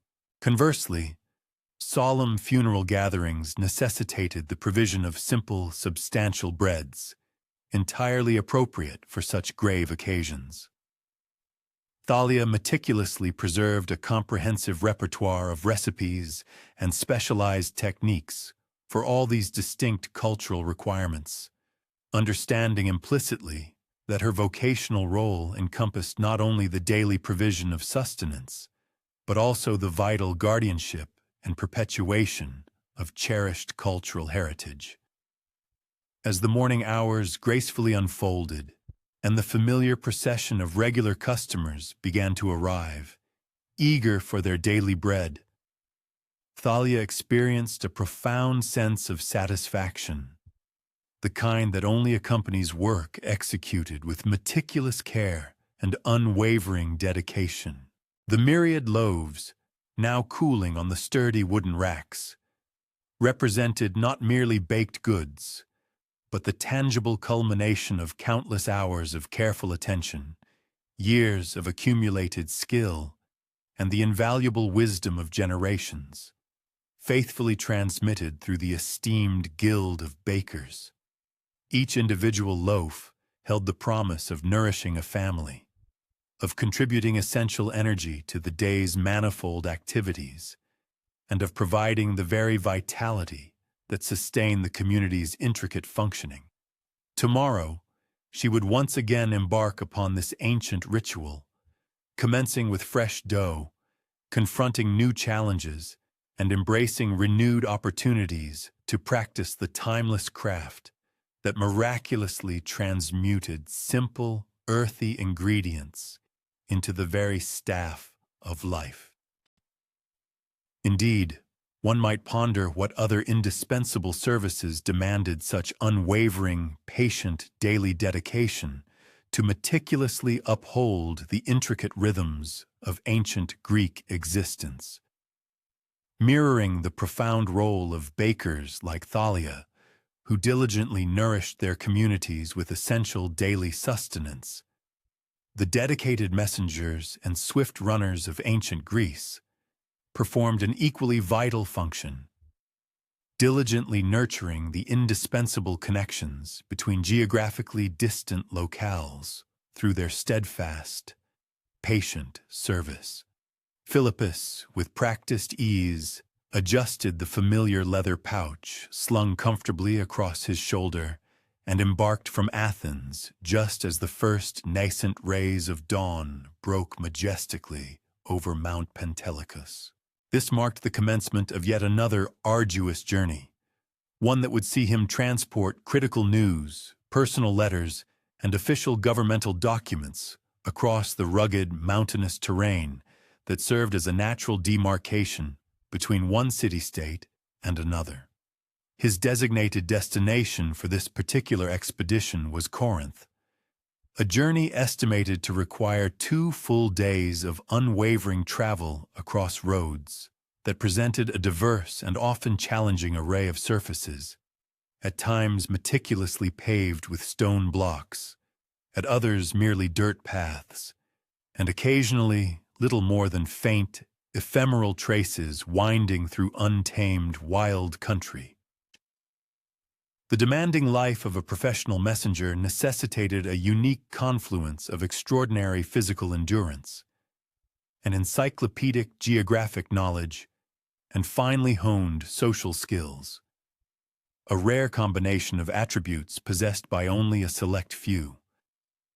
Philippus had to possess the robust stamina required to traverse distances of 20 or even 30 miles each day on foot, burdened not merely by the weight of his dispatches, but also by the essential provisions necessary for multi-day expeditions. He was expected to possess an intimate familiarity with the intricate network of roads, to know all the reliable waypoints and stopping places, and to be acutely aware of the seasonal perils that could potentially impede or reroute his travel. Furthermore, his trustworthiness had to be beyond reproach, ensuring that city officials, astute merchants, and private citizens alike would confidently entrust him with confidential communications, invaluable documents, and urgent intelligence that frequently held sway over people's livelihoods and at times, their very lives. The rigorous training regimen for a messenger commenced in early childhood, with boys demonstrating a natural aptitude for running being progressively introduced to increasingly longer distances and more formidable terrain. Young Philippus initiated his career by ferrying messages between various neighborhoods within Athens, a period during which he assiduously absorbed the city's labyrinthine street patterns, systematically built the formidable leg strength requisite for sustained walking, and cultivated the consistent, measured pace that enabled a runner to cover maximal distances without succumbing to debilitating exhaustion. As he consistently demonstrated his unwavering reliability on these shorter, localized runs, he was gradually entrusted with more expansive assignments, eventually progressing to the challenging intercity routes that constituted the very backbone of ancient Greek communication networks. The very roads themselves served as silent chroniclers, narrating the saga of centuries of incremental improvement and strategic expansion.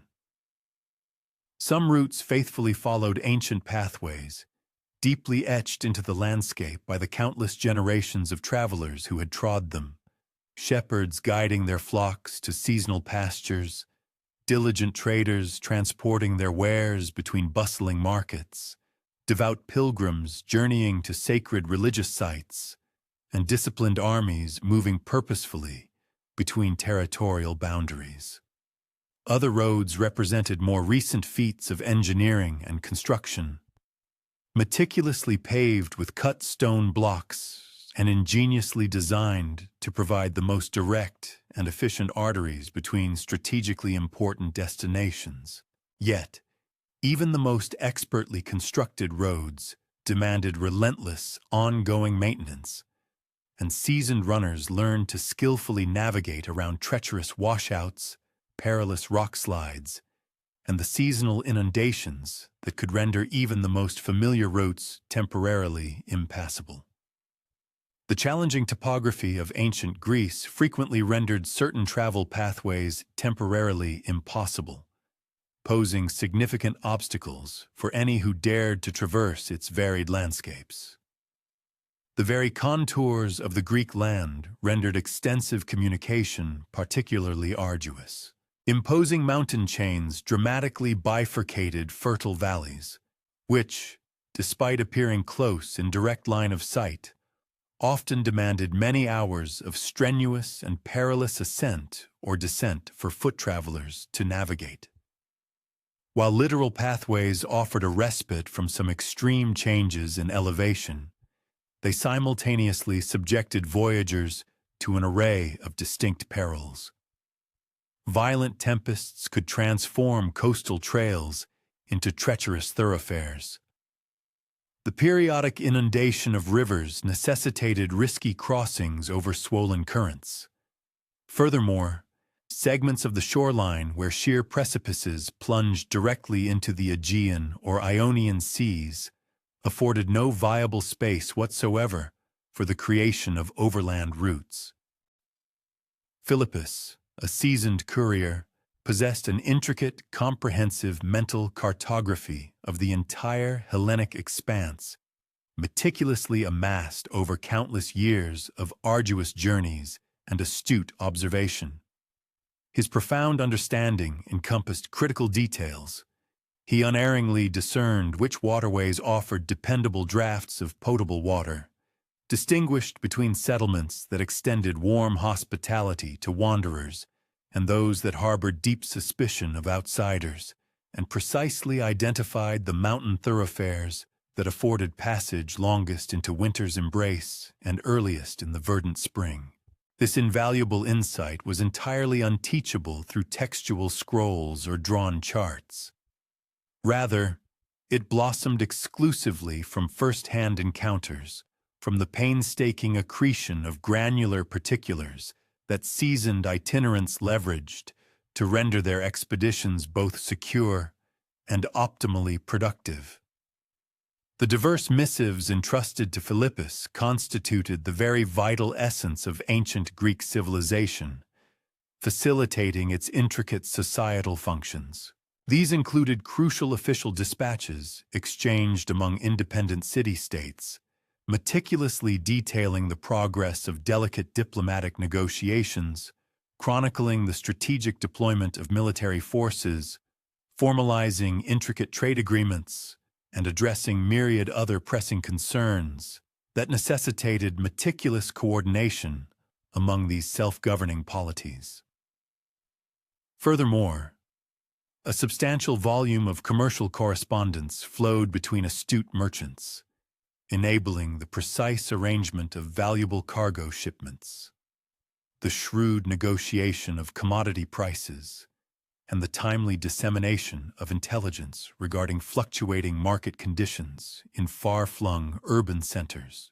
Beyond the official and commercial, intimate private letters exchanged among family members, cherished friends, and trusted business associates served to diligently nurture and uphold personal relationships across the geographical expanses that often fragmented the broader Greek communities.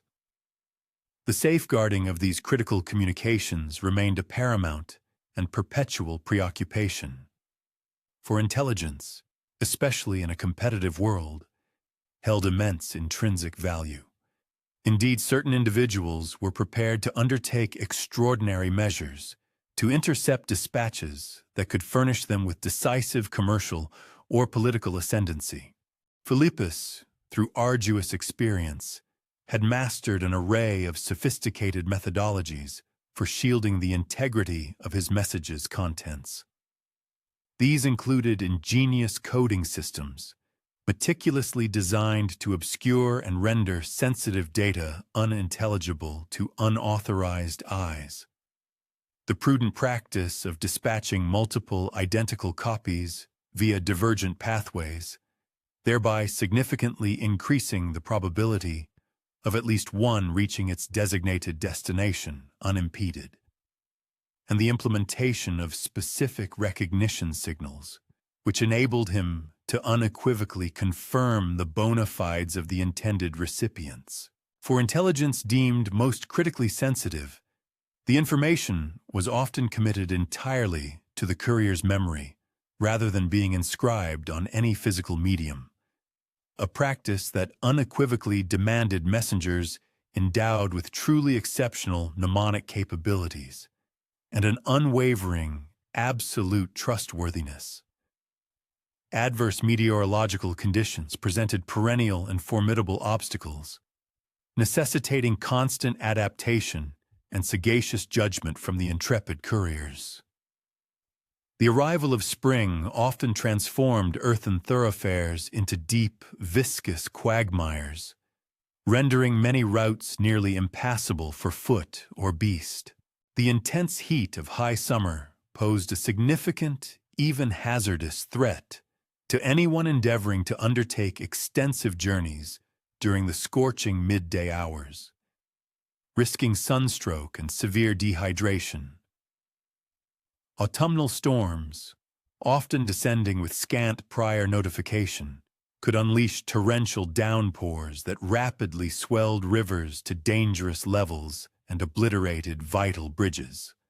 Winter's relentless snowfalls sealed off crucial mountain passes, making passage on high-altitude routes utterly precarious or entirely unfeasible. Thus, truly experienced messengers cultivated the ability to astutely interpret weather signs, meticulously adjusting their itineraries and schedules accordingly, sometimes prudently delaying their departure for several days until conditions ameliorated, rather than imperiling themselves through dangerous, ill-advised travel. The rigorous physical demands inherent in incessant travel necessitated meticulous attention to sustenance, hydration, and repose. Philippus, ever pragmatic, invariably carried a carefully selected assortment of non-perishable provisions designed to withstand the rigors of multi-day expeditions without spoilage. Durable hardtack bread, nutrient-rich dried fruits, fortifying nuts, and aged cheeses that improved with time rather than decaying. His encyclopedic knowledge included the precise whereabouts of every dependable spring or well along his customary pathways, and he prudently bore water containers for those desolate stretches where natural hydrological sources were known for their scarcity.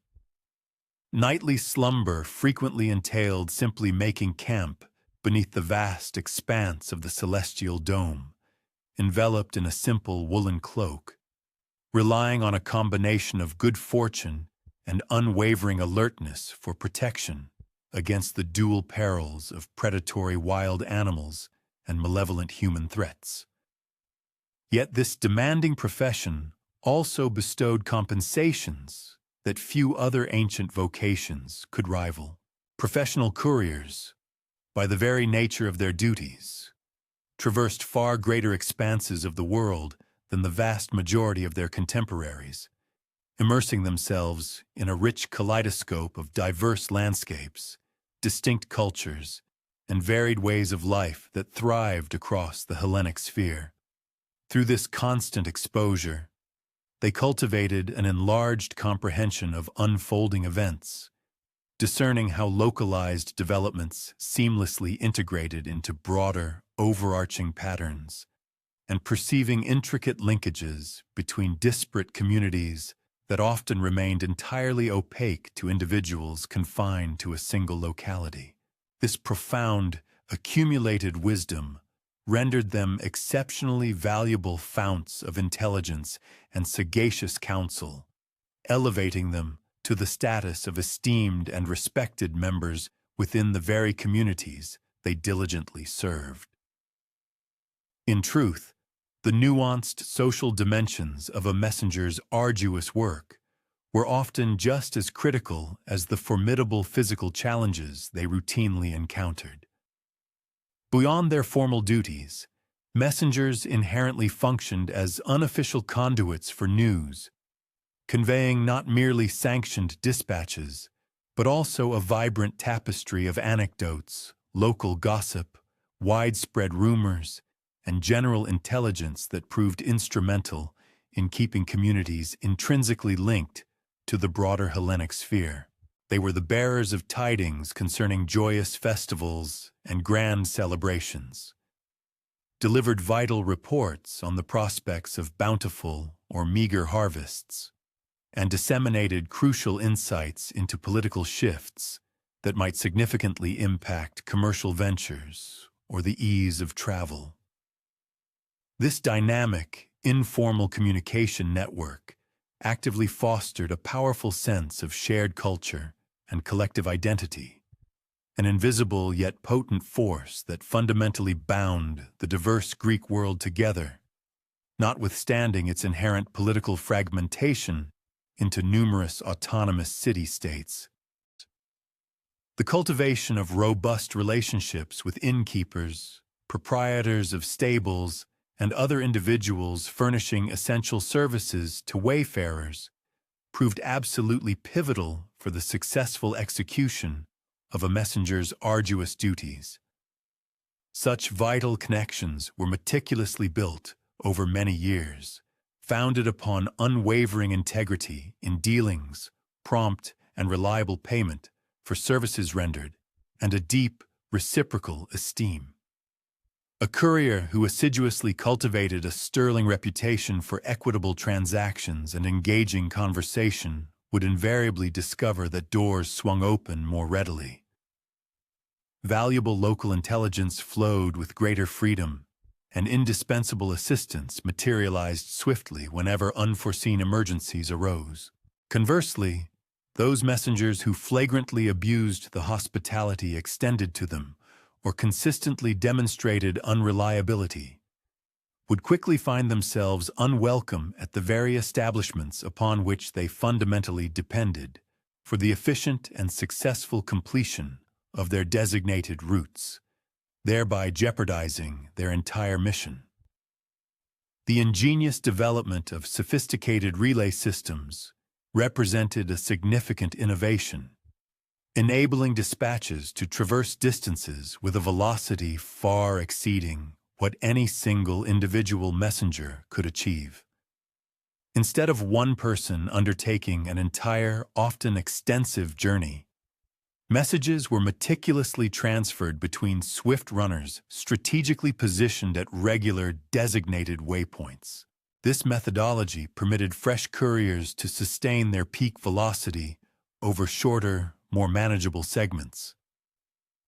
Such intricate systems demanded exceedingly careful coordination and an unwavering dependability from every single participant, as a breakdown or lapse at any critical juncture would inevitably sever the entire communication chain. However, when these elaborate networks functioned with flawless precision, relay systems were capable of conveying urgent messages, such as military alerts or vital governmental decrees, with an unrivaled rapidity unmatched by any other ancient communication methodology then available. Superior navigation skills, honed over countless journeys, evolved into a veritable innate aptitude for truly experienced messengers. They learned to unerringly ascertain their bearings, utilizing the celestial bodies of the sun and stars, prominent topographical markers, and even the most subtle, often imperceptible, environmental indicators that spoke volumes about direction and exact location. The profound ability to maintain an unwavering trajectory during the profound darkness of night travel, amidst the disorienting shroud of fog, or within wholly unfamiliar territories, could unequivocally dictate the distinction between a successful, timely delivery and perilous, mission-compromising delays. These indispensable proficiencies were not acquired instantly, but developed gradually through meticulous observation and the kind of acute, sustained attention to natural phenomena that ancient peoples, driven by sheer necessity for survival and efficiency, painstakingly cultivated. The undeniable monetary significance of unwavering communication reliability ensured that professional messengers enjoyed not only consistent engagement, but also an elevated standing within society. Notwithstanding the arduous physical demands inherent in their profession, astute merchants relied implicitly upon them for crucial intelligence concerning fluctuating market conditions. Governments, in turn, depended heavily on their services for the timely transmission of sensitive diplomatic missives and vital administrative directives, and private individuals entrusted them with intimate personal messages, fundamental for sustaining familial bonds and broader social relationships across vast geographical separations. This pervasive reliance naturally fostered a robust sense of job security for these couriers, Yet it simultaneously imposed a significant burden of responsibility, for any lapse or failure in communication could precipitate profoundly serious consequences for all parties involved in the exchange. As Philippus ultimately arrived at the midpoint of his current arduous journey to Corinth, pausing for much-needed respite at a beloved and familiar hostelry, he contemplatively reflected upon the profound and indispensable role his demanding profession played in diligently upholding the intricate interdependencies that inextricably bound Greek civilization. Every single message he diligently bore represented a crucial, shimmering thread woven into the vast, complex tapestry of relationships. Be they political alliances, crucial commercial transactions, or deeply personal affections, that collectively enabled widely scattered and autonomous communities to function harmoniously as a singular, coherent culture. With the dawn of the morrow, he would bring this particular delivery to its successful conclusion and then commence the return expedition to Athens, laden with fresh dispatches that would perpetuate the ceaseless and vital dissemination of intelligence, perpetually keeping the ancient world connected in its multifaceted entirety. This naturally leads one to ponder what other unsung heroes, with their unwavering patience and dedication, diligently maintained the indispensable infrastructure that truly permitted ancient Greek civilization to blossom and thrive across its vast, geographically dispersed territories. While intrepid messengers such as Philippus expertly traversed immense physical distances to convey vital words, the meticulous scribes of ancient Greece, conversely, dedicated their lives to preserving those very words across the monumental, enduring spans of time itself, ensuring their lasting legacy. Within a confined, austere, and windowless subterranean alcove situated beneath the bustling Athenian agora, Lysander, with practiced grace, dipped his finely sharpened reed pen into a pot of meticulously prepared ink. He continued his diligent task of transcribing the intricate legal code, a foundational document destined to govern his illustrious city for countless generations, yet unborn. Every single letter required unimpeachable formation. Each word demanded flawless orthography, and every line necessitated precise and consistent spacing. An inadvertent error or oversight within such crucial legal instruments possessed the power to fundamentally alter intended meanings, cunningly create unforeseen loopholes, or even entirely nullify critically important provisions. This demanding vocation unequivocally called for absolute, unwavering focus, an almost infinite reservoir of patience, and a profound, almost spiritual veneration for the written word, a level of understanding and appreciation that in a society still largely dominated by oral traditions, very few truly comprehended. The meticulous preservation of legal statutes in a tangible written format stands as one of humanity's most monumental accomplishments, despite its intrinsic and often unacknowledged importance in contemporary existence. Prior to the advent of widespread literacy and script, laws resided solely within the ephemeral confines of human memory, painstakingly transmitted across successive generations of revered judges and esteemed elders who conscientiously upheld established oral traditions. Yet human memory is inherently susceptible to error and distortion.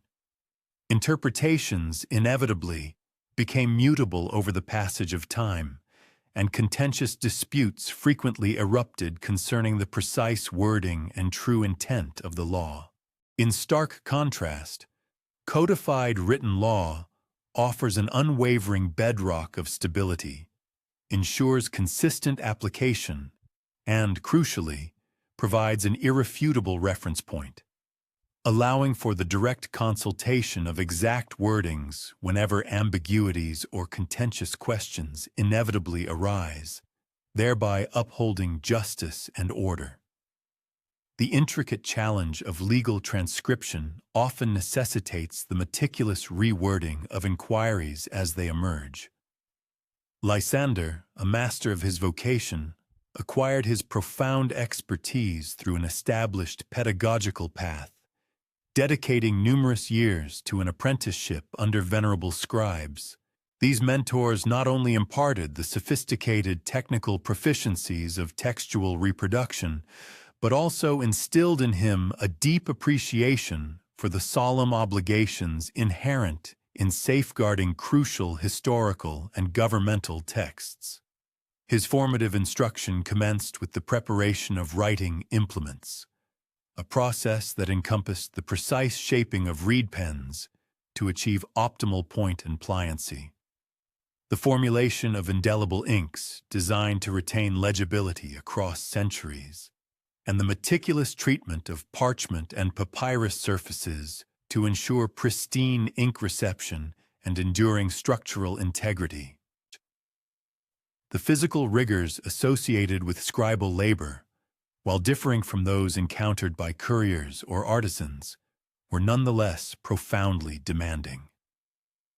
Prolonged periods spent hunched over writing surfaces invariably led to chronic afflictions of the back and neck. The intricate nature of the fine detail work severely taxed the eyes, a strain exacerbated when illuminating the workspace with the dim glow of oil lamps or flickering candlelight. Furthermore, the ceaseless, repetitive motions of writing frequently induced discomfort and pain in the hands and arms.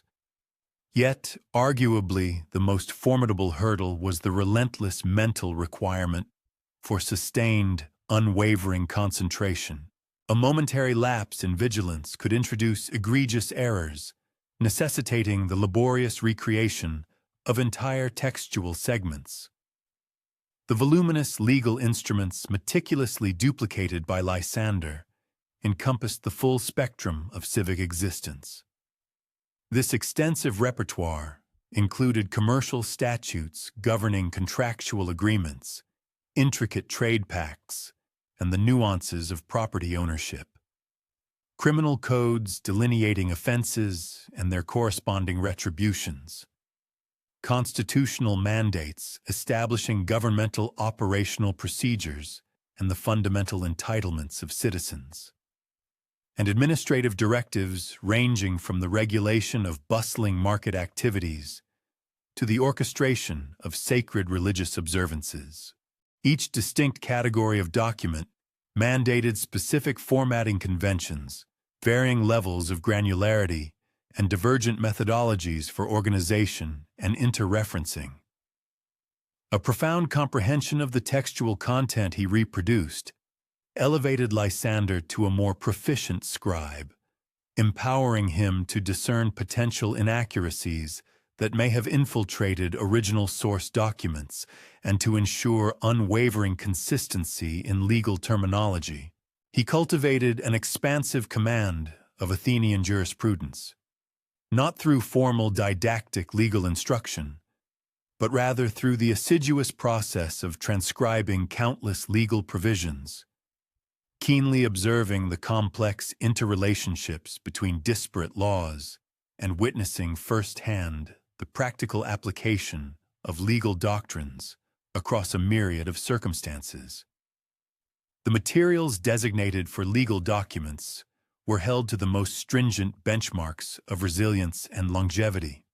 Papyrus, derived from the indigenous reeds of Egypt, offered an excellent medium for inscription, but exhibited a comparatively rapid degradation in humid environments. Parchment, crafted from specially prepared animal hides, commanded a higher pecuniary cost, but boasted significantly superior durability and resistance to damage incurred through frequent handling. For the most paramount documents, scribes utilized only the finest available parchment, meticulously prepared using arcane techniques designed to maximize its lifespan and its inherent resistance to fading, cracking, or any other form of structural deterioration. Inks, too, presented their own distinct set of formidable challenges, as improperly formulated compositions could, over time, either dissipate, bleed, or even corrosively erode the very surfaces upon which they were applied. The most exemplary inks for creating permanent documents were meticulously compounded from precisely prepared amalgamations of carbon black and sophisticated binding agents, engineered to permeate the writing surface rather than merely resting superficially upon it. These specialized inks demanded regular, fresh preparation, as prolonged storage rendered them viscous and unwieldy. The art of concocting superior ink was, in itself, an almost alchemical discipline, demanding a comprehensive understanding of chemical principles, material science, and the precise exigencies of diverse document types. The comprehensive writing process adhered to firmly established protocols, meticulously designed to mitigate errors and guarantee unwavering consistency. Initially, Lysander would undertake a thorough perusal of the source document, pinpointing any potential ambiguities or obscure passages that required clarification prior to the commencement of transcription. Subsequently, he would meticulously plan the layout of the nascent document, precisely calculating the spatial requirements for each section, determining optimal page breaks, and strategically arranging the text to maximize both readability and legal utility. The actual act of copying was executed in distinct phases, incorporating built-in opportunities for the detection and rectification of inaccuracies. The initial stage involved the creation of a rough draft, wherein the paramount objective was the accurate capture of all content, with less emphasis placed on achieving flawless formatting. This preliminary draft underwent rigorous proofreading, meticulously compared word for word against the original source document, and corrected as deemed necessary. Only upon completion of this exhaustive review did the work on the final version commence, a version that was obligated to meet the most exacting standards of legibility, aesthetic formatting, and physical presentation. Legal documents necessitated exceptional attention to formatting and organizational structures, elements crucial for their practical utility as reference tools. Interrelated provisions were logically aggregated, accompanied by lucid headings and subheadings that enabled users to swiftly locate specific information. Cross-references between disparate sections were required to be impeccably accurate and genuinely helpful. Essential definitions and pivotal principles demanded either highlighting or strategic placement to ensure effortless retrieval. All of these requirements transcended mere copying proficiencies, demanding instead acute editorial discernment and a profound understanding of how these documents would ultimately be employed in real-world scenarios. The subsequent storage and meticulous preservation of completed legal documents presented an ongoing series of formidable challenges, extending far beyond the initial act of transcription. These invaluable documents had to be rigorously shielded from the destructive incursions of moisture, predatory insects, gnawing rodents, catastrophic fires, and the pervasive threat of human negligence. They required systematic organization to facilitate the rapid retrieval of specific items when required. Furthermore, they mandated periodic inspection and meticulous maintenance to identify nascent deterioration before it progressed to a critical state. Crucially, they necessitated periodic recopying to generate fresh versions before the originals succumbed to damage too extensive for legibility. The profound societal significance of unimpeachable legal records implied that scribes of Lysander's caliber occupied positions of immense trust and considerable responsibility. Citizens, mercantile traders, and governmental functionaries alike relied implicitly on legal documents for the safeguarding of their entitlements, the judicious resolution of contentious matters, and authoritative guidance in intricate circumstances. Errors introduced during legal transcription could precipitate dire repercussions, potentially invalidating contracts, conferring unjust advantages upon certain parties, or rendering it utterly impossible to definitively ascertain the precise legal requirements in specific situations. The professional milieu of legal scribes eloquently mirrored the gravity and importance of their labor. Lysander's dedicated copying chamber was meticulously engineered to furnish optimal conditions conducive to detailed work, abundant illumination, a comfortable ambient temperature, and rigorous protection from intrusive noise and disruptive interruptions. The furniture was thoughtfully arranged to promote correct posture and alleviate physical strain. Writing surfaces were precisely positioned at the ideal height and angle. Sophisticated storage systems maintained materials in an organized and readily accessible fashion. Every element was meticulously orchestrated to foster accuracy, enhance efficiency, and ensure the enduring preservation of invaluable documents.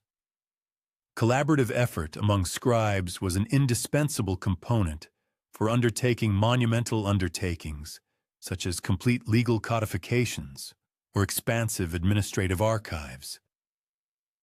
Diverse scribes might concurrently labor on distinct sections, a methodology demanding scrupulous coordination to guarantee unwavering consistency in formatting, specialized terminology, and precise cross-references. Regular assemblies permitted scribes to deliberate on emergent problems, disseminate effective resolutions, and uphold the elevated standards inherently demanded by legal documents. This cooperative paradigm also functioned as a robust safeguard against individual inaccuracies, as multiple trained individuals meticulously reviewed each document prior to its official declaration of completion. The intellectual complexities inherent in legal transcription transcended the mere act of literal reproduction, encompassing sophisticated interpretation, systematic organization, and astute editorial discretion. Legal parlance frequently incorporated highly technical terms, convoluted sentence structures, and intricate allusions to other documents or established legal principles.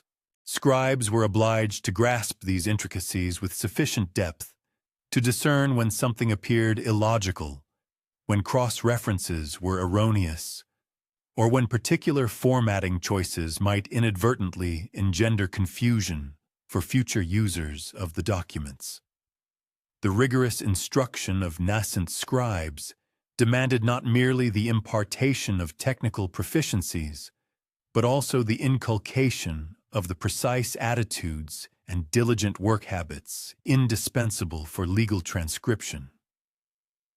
Meticulous attention to detail, unwavering patience with repetitive tasks, a profound sense of pride in accuracy, and a comprehensive understanding of the broader import of their work were all virtues that had to be cultivated through extensive practical experience and dedicated mentorship.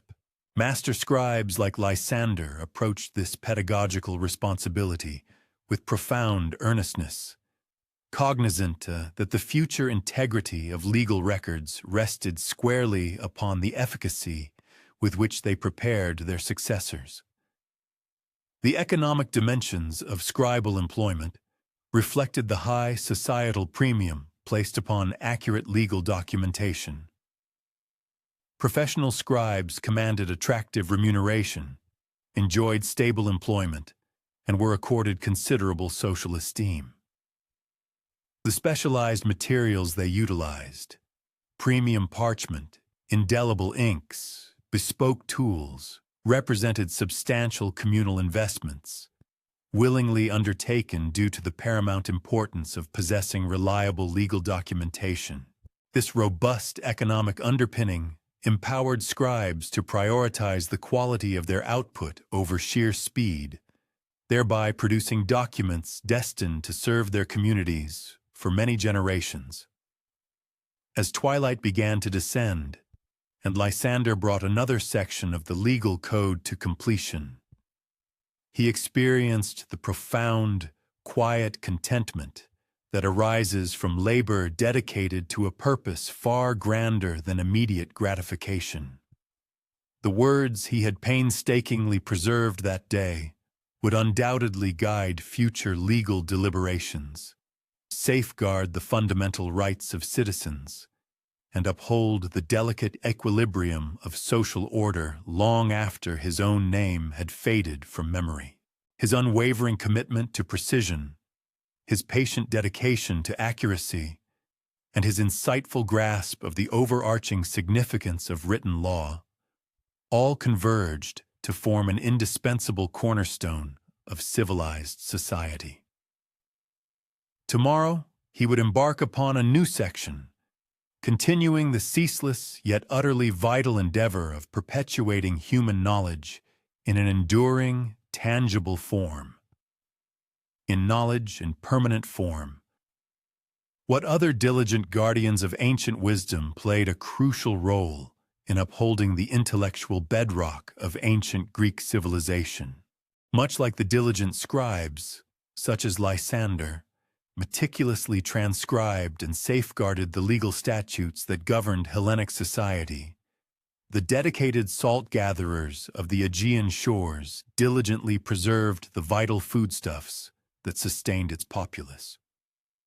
Theodorus, a seasoned artisan of the coastal shallows, deliberately navigates the sun-drenched, brackish lagoons bordering Marathon, feeling the gentle caress of warm brine against his legs as he commences yet another day dedicated to extracting one of antiquity's most invaluable commodities.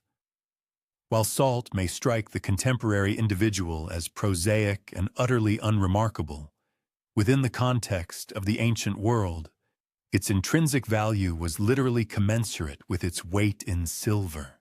It proved indispensable for the sophisticated preservation of victuals, the meticulous curing of hides, and myriad other intricate processes that collectively underpinned the very possibility of a civilized existence.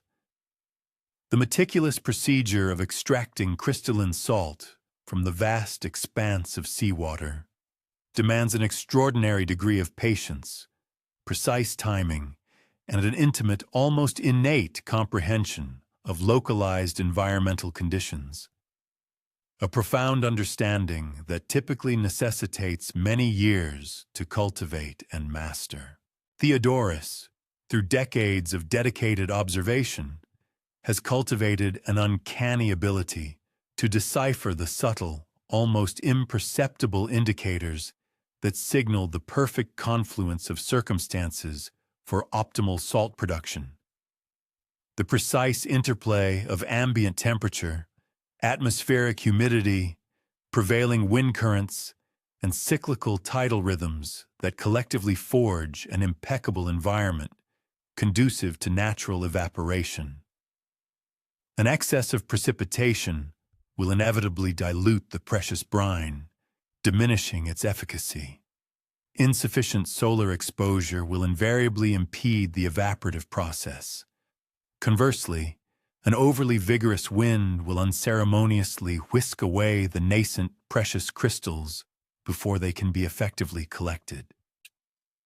The expansive salt flats where Theodorus diligently toils are not, in fact, primordial natural formations, but rather meticulously engineered systems comprising shallow, interconnected ponds and intricate channels.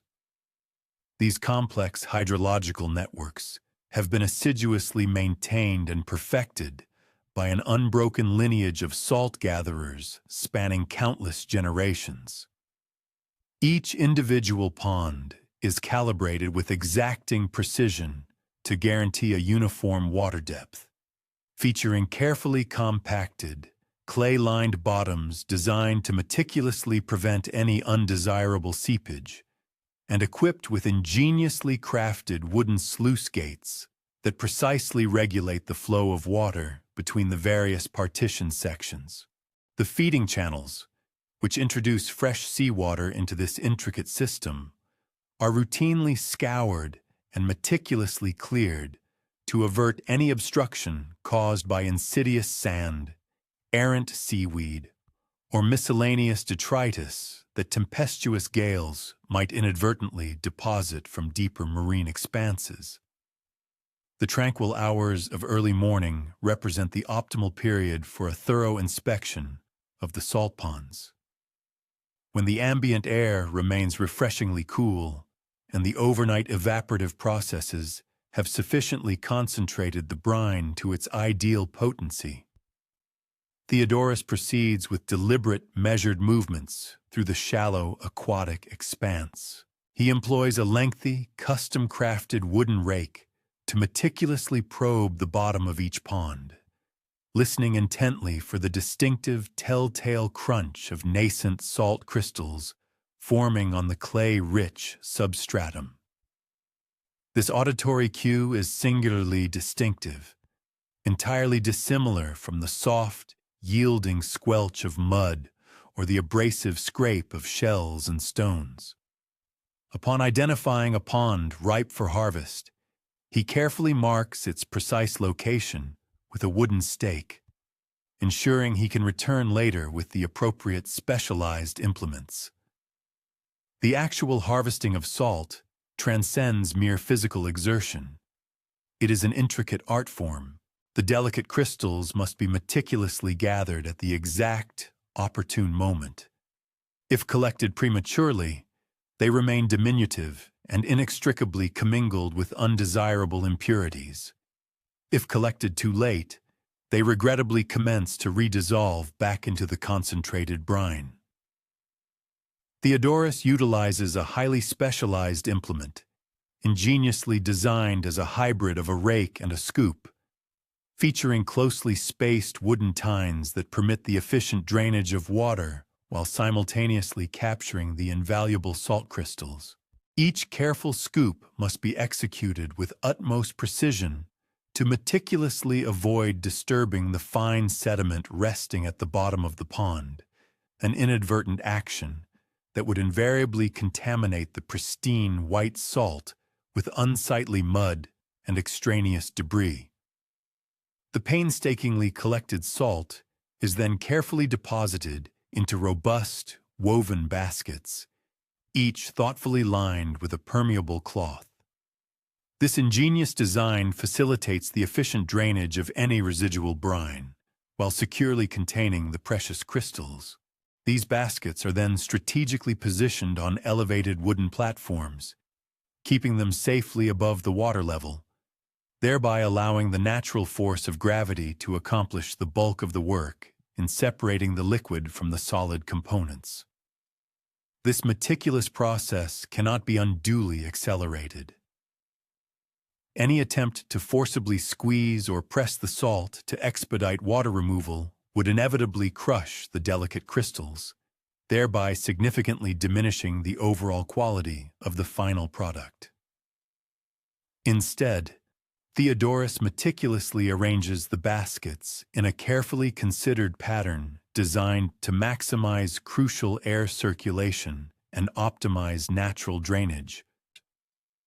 Rigorous quality control constitutes an absolutely indispensable aspect of salt production, primarily because varying grades of salt are destined for distinct purposes and consequently command disparate market prices. The most exquisite, pristine white crystals, entirely devoid of any discoloration or foreign particulate matter, are meticulously reserved for the superior preservation of foodstuffs and for culinary seasoning. These premium crystals will subsequently be purveyed to affluent households, discerning professional chefs and astute merchants engaged in the lucrative trade of luxury goods. Lower grades of salt, which might permissibly contain traces of sand or organic matter, are perfectly adequate and indeed highly suitable for the curing of leather, the dyeing of textiles, or various other industrial applications where absolute purity is less paramount than sheer volume.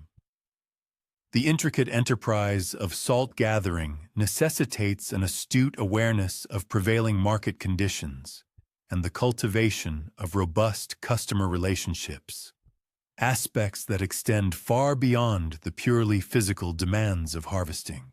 Theodorus meticulously maintains strong connections with influential merchants who facilitate the transportation of his salt to distant inland cities, with dedicated food preservers who require consistent, reliable supplies for their burgeoning businesses, and with discerning, wealthy households that highly value the unwavering quality and consistency of his product. These enduring relationships are meticulously forged over many years of dependable delivery, transparent and honest dealings, and an impeccable reputation for consistently producing salt that precisely caters to the specific and often nuanced requirements of each individual customer. Inclement weather perpetually presents formidable challenges, demanding both immediate adaptability and astute long-term strategic planning. A mere week of torrential rainfall can utterly devastate an entire developing batch of salt, compelling the gatherer to completely drain the ponds and initiate the entire laborious process anew with fresh seawater. Violent storms possess the destructive capacity to inflict significant damage upon the meticulously maintained pond structures, necessitating immediate and often arduous repairs to avert the catastrophic loss of concentrated brine, which represents weeks of patient, painstaking labor. Prolonged periods of overcast conditions significantly impede evaporation, creating a substantial backlog of partially developed salt that must be managed with extreme vigilance to prevent spoilage and ensure its viability. The inherent seasonal rhythms governing salt production dictate that the vast majority of the year's harvest must be diligently completed during the arid summer months, a period when evaporation rates reach their zenith and rainfall is at its absolute minimum. This cyclical necessity engenders intense periods of frenetic activity, which are subsequently followed by quieter months, during which attention shifts primarily to essential maintenance, meticulous repairs, and thorough preparation for the ensuing season. Throughout the dormant winter period, Theodorus dedicates his efforts to repairing and incrementally improving his intricate pond systems, diligently negotiating future contracts with his established clientele for the forthcoming year, and meticulously processing the stored salt from the bountiful summer harvests into various refined grades and appropriate packaging. The specialized tools and sophisticated equipment indispensable for salt gathering are highly particular items that demand the same meticulous care and rigorous maintenance afforded to the salt ponds themselves. Wooden implements are assiduously treated with specific oils, carefully selected to prevent rot without any risk of contaminating the delicate salt. Metal components are vigilantly safeguarded against rust, which would inevitably discolor the pristine final product, and the woven baskets are regularly repaired or promptly replaced before any wear creates holes that would permit the escape of the precious salt. Even the cloth linings, seemingly minor components, must be chosen with utmost discretion and maintained with extraordinary care. Different weave patterns provide varying drainage rates, and certain dyes or chemical treatments, though seemingly innocuous, might subtly yet detrimentally affect the taste or visual appearance of the painstakingly harvested salt. The comprehensive body of knowledge requisite for successful salt production encompasses a profound understanding of chemistry, meteorology, and engineering, a depth of expertise that arguably rivals any other ancient craft. Salt gatherers must possess an intricate comprehension of how diverse dissolved minerals selectively crystallize at differing concentrations, how atmospheric pressure subtly yet significantly influences evaporation rates, and how to expertly design and meticulously maintain complex hydraulic systems that precisely regulate water flow through multiple interconnected ponds. This invaluable knowledge is traditionally transmitted through established family lineages or through rigorous apprenticeship systems, meticulously preserving both the indispensable practical techniques and the underlying theoretical understanding. The multifaceted economic aspects of the ancient salt trade unequivocally underscore the absolutely essential nature of this commodity within ancient society. Salt gathering provides a consistently stable income throughout the productive season, augmented by lucrative opportunities for commanding premium prices when supply is constrained by adverse weather conditions or other unforeseen factors.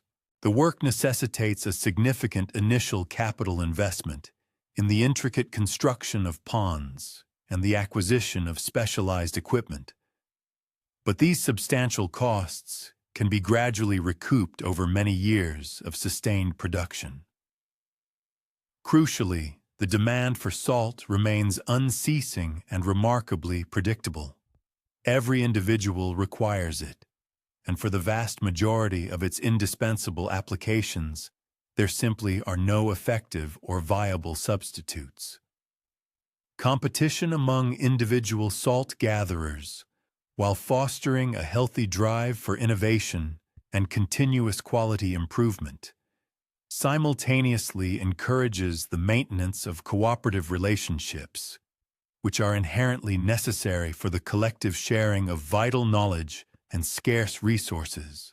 While neighboring gatherers might indeed vie for the most desirable customers and the highest attainable prices, they also routinely exchange invaluable information regarding evolving weather patterns, prevailing market conditions, and technical advancements that ultimately benefit every participant within the industry. During unforeseen emergencies, such as devastating major storms or critical equipment failures, erstwhile competitors often transform into indispensable collaborators, generously lending specialized tools, sharing precious workspace, or providing temporary labor to mutually assist one another in maintaining vital production. The established social standing of salt gatherers accurately reflects the profound importance of their indispensable product, while simultaneously acknowledging the arduous physical demands and inherent economic uncertainties inextricably linked to their laborious work. They are universally respected as highly skilled craftsmen who provide absolutely essential services, yet they are typically not considered affluent or particularly influential within broader political or cultural spheres. Their primary social connections are predominantly with other individuals deeply involved in the intricate processes of food production and preservation. Farmers, master bakers, astute merchants, and discerning householders who possess a profound understanding of the practical, everyday importance of having unfettered, reliable access to consistently high-quality salt. As the afternoon gradually approaches and the sun ascends to its zenith of intensity, Theodorus diligently completes his morning rounds and commences the meticulous, painstaking process of transporting the freshly harvested salt to designated storage areas. Here, it will undergo further drying before being carefully packaged for eventual sale. The warm, nascent crystals shimmer and gleam like myriad tiny diamonds under the brilliant sunlight. Each individual crystal representing countless hours of patient labor and an unwavering, meticulous attention to the subtle natural processes that have unfolded in precisely the same manner for untold generations. His steady, methodical approach to this venerable ancient craft not only helps to meticulously preserve the vital foodstuffs that sustain his community, but also in doing so, diligently maintains time-honored traditions that inextricably link him to countless generations of salt gatherers who have toiled in these very same coastal waters.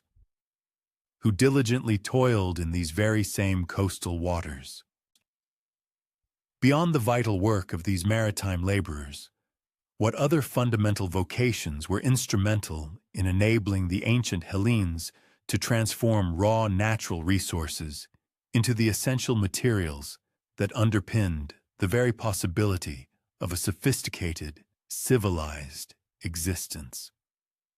In stark contrast to the salt gatherers, such as Theodoras, whose daily routines were intimately synchronized with the predictable yet ever-changing rhythms of the sea and the shoreline, the venerable shepherds of Arcadia orchestrated their lives according to the more deliberate, profound, and enduring cadences of the majestic mountains and the verdant pastures.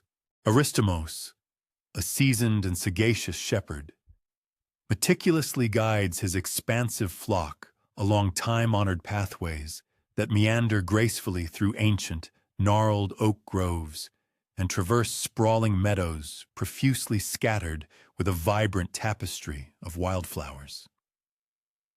He faithfully follows routes that have been diligently trod and expertly utilized by innumerable generations of shepherds who preceded him, each step echoing the wisdom of their forebears.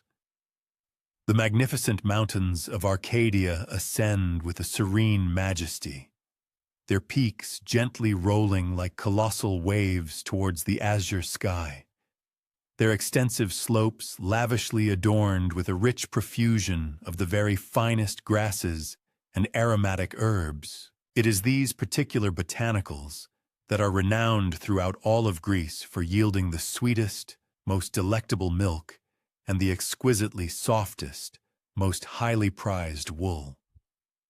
The demanding yet rewarding profession of shepherding within these formidable mountains necessitates an exceptionally profound and deeply ingrained understanding of the land, a comprehension that extends far beyond the mere rudimentary knowledge of where the most abundant grass happens to grow.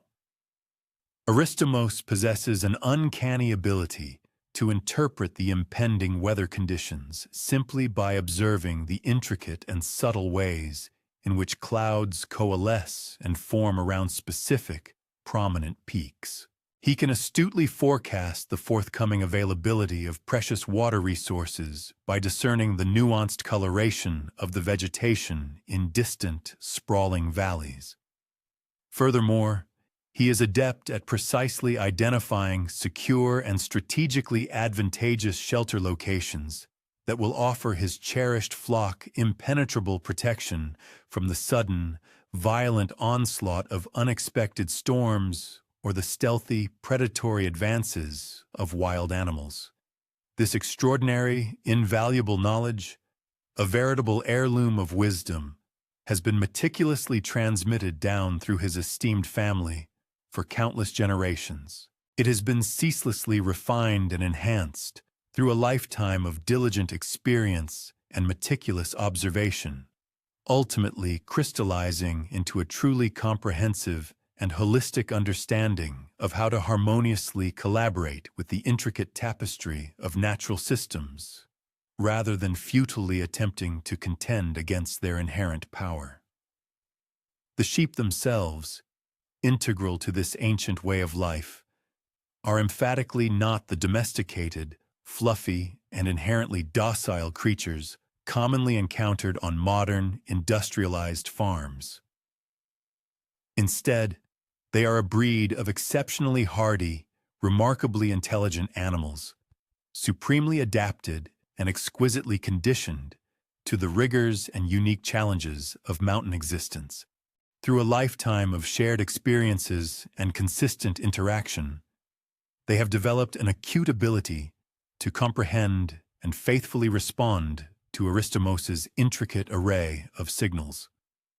A distinct, resonant whistle that unequivocally conveys the imperative to ascend uphill. A precise, deliberate hand gesture that clearly indicates the command to remain closely gathered. And a subtle, yet significant, alteration in his walking pace that serves as an unambiguous warning of potential danger lurking ahead. The profound relationship that binds this shepherd and his devoted flock is fundamentally predicated upon a deep, mutual understanding and an unwavering, implicit trust, meticulously forged and steadfastly developed over many arduous years of shared experiences within challenging and often unforgiving environments, where the cornerstone of survival is an absolute and unyielding cooperation. Each successive season ushers in its own distinctive set of formidable challenges and promising opportunities, each demanding meticulous foresight, careful strategic planning, and an inherently flexible, adaptive array of responses. The arrival of spring heralds the crucial task of guiding the flock to higher, more fertile pastures as the last vestiges of winter snow melt away and the new, vibrant grass begins its tender emergence. However, this period also entails the arduous necessity of navigating treacherous, muddy trails, fording swollen, fast-flowing streams, and crucially, managing the delicate birthing season, a time when the ewes require an exceptional degree of attentive care and vigilant protection. Summer, while offering the most abundant and richest grazing opportunities, simultaneously introduces the perilous risks of prolonged drought, intensely scorching heat, and the increased activity of predators, who become more assertive and opportunistic when their natural food sources are plentiful. Autumn, in turn, mandates diligent preparation for the impending harshness of winter, necessitating a concerted effort to enhance the flock's overall physical condition while progressively guiding them to lower, more sheltered, and less exposed grazing areas. The daily rhythm of shepherding unfolds according to patterns that are both remarkably predictable in their overarching structure and yet endlessly variable in their specific manifestations. The early morning hours are dedicated to a thorough inspection of each individual animal, meticulously checking for any discernible signs of illness or injury, diligently counting the entire flock to ensure that no creature has inadvertently strayed during the long night, and carefully assessing the prevailing weather conditions to formulate the day's precise movement plan. The flock then embarks on its journey, progressing slowly and deliberately through the expansive landscape, with frequent, necessary pauses for grazing, hydration, and periods of essential rest. The afternoon typically brings the most intense temperatures, during which the sheep instinctively seek out the cool refuge of shade. Aristomos judiciously utilizes this quieter interval for a variety of practical tasks, such as meticulously repairing damaged equipment, meticulously checking the contents of his cached supplies, or expertly scouting out optimal routes for the following day's journey. Navigating the intricate and often perilous mountain terrain demands a sophisticated blend of practical, hands-on knowledge and an intuitive, almost visceral understanding of both animal behavior and the complex interplay of natural systems. Aristomos possesses an extraordinary ability to interpret the landscape as if it were a meticulously detailed map, keenly observing prominent landmarks, discerning subtle seasonal transformations, and recognizing nuanced signs that unerringly indicate the most advantageous routes for a myriad of differing conditions.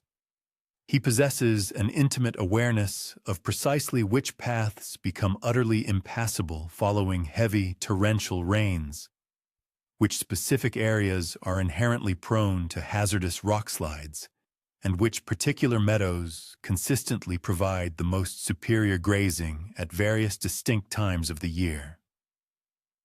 This intricate, dynamic mental map is ceaselessly updated and refined based on his continuous new observations and the ever-shifting environmental conditions. The specialized equipment employed in the demanding practice of mountain shepherding is invariably selected with an uncompromising emphasis on its inherent durability, its multifaceted functionality, and its crucial portability. Aristomos consistently carries a sturdy staff, a versatile implement that serves a multitude of essential purposes. It functions as a reliable walking aid, an indispensable tool for deftly guiding his sheep, a formidable weapon for self-protection against potential predators, and even a practical measuring device for accurately gauging the depth of treacherous streams or accumulated snow. His protective cloak, expertly woven from the finest mountain wool, offers exceptional warmth even when thoroughly saturated with moisture and provides steadfast protection from both biting winds and the scorching sun.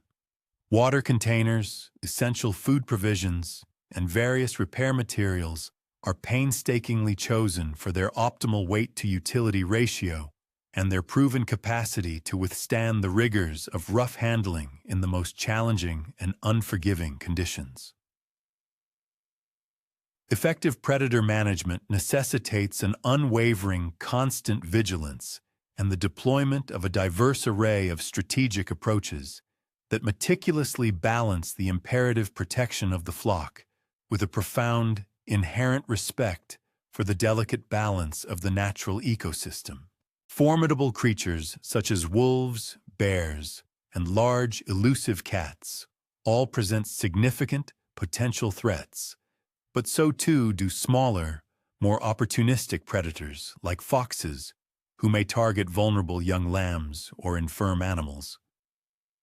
Aristomos intelligently employs specially trained guard dogs, bred and conditioned specifically for the arduous demands of mountain work. However, he also shrewdly utilizes various other techniques, including the strategic positioning of his flock in less exposed areas, the careful and precise timing of movements through particularly vulnerable territories, and the ingenious creation of temporary barriers using readily available natural features or easily portable materials.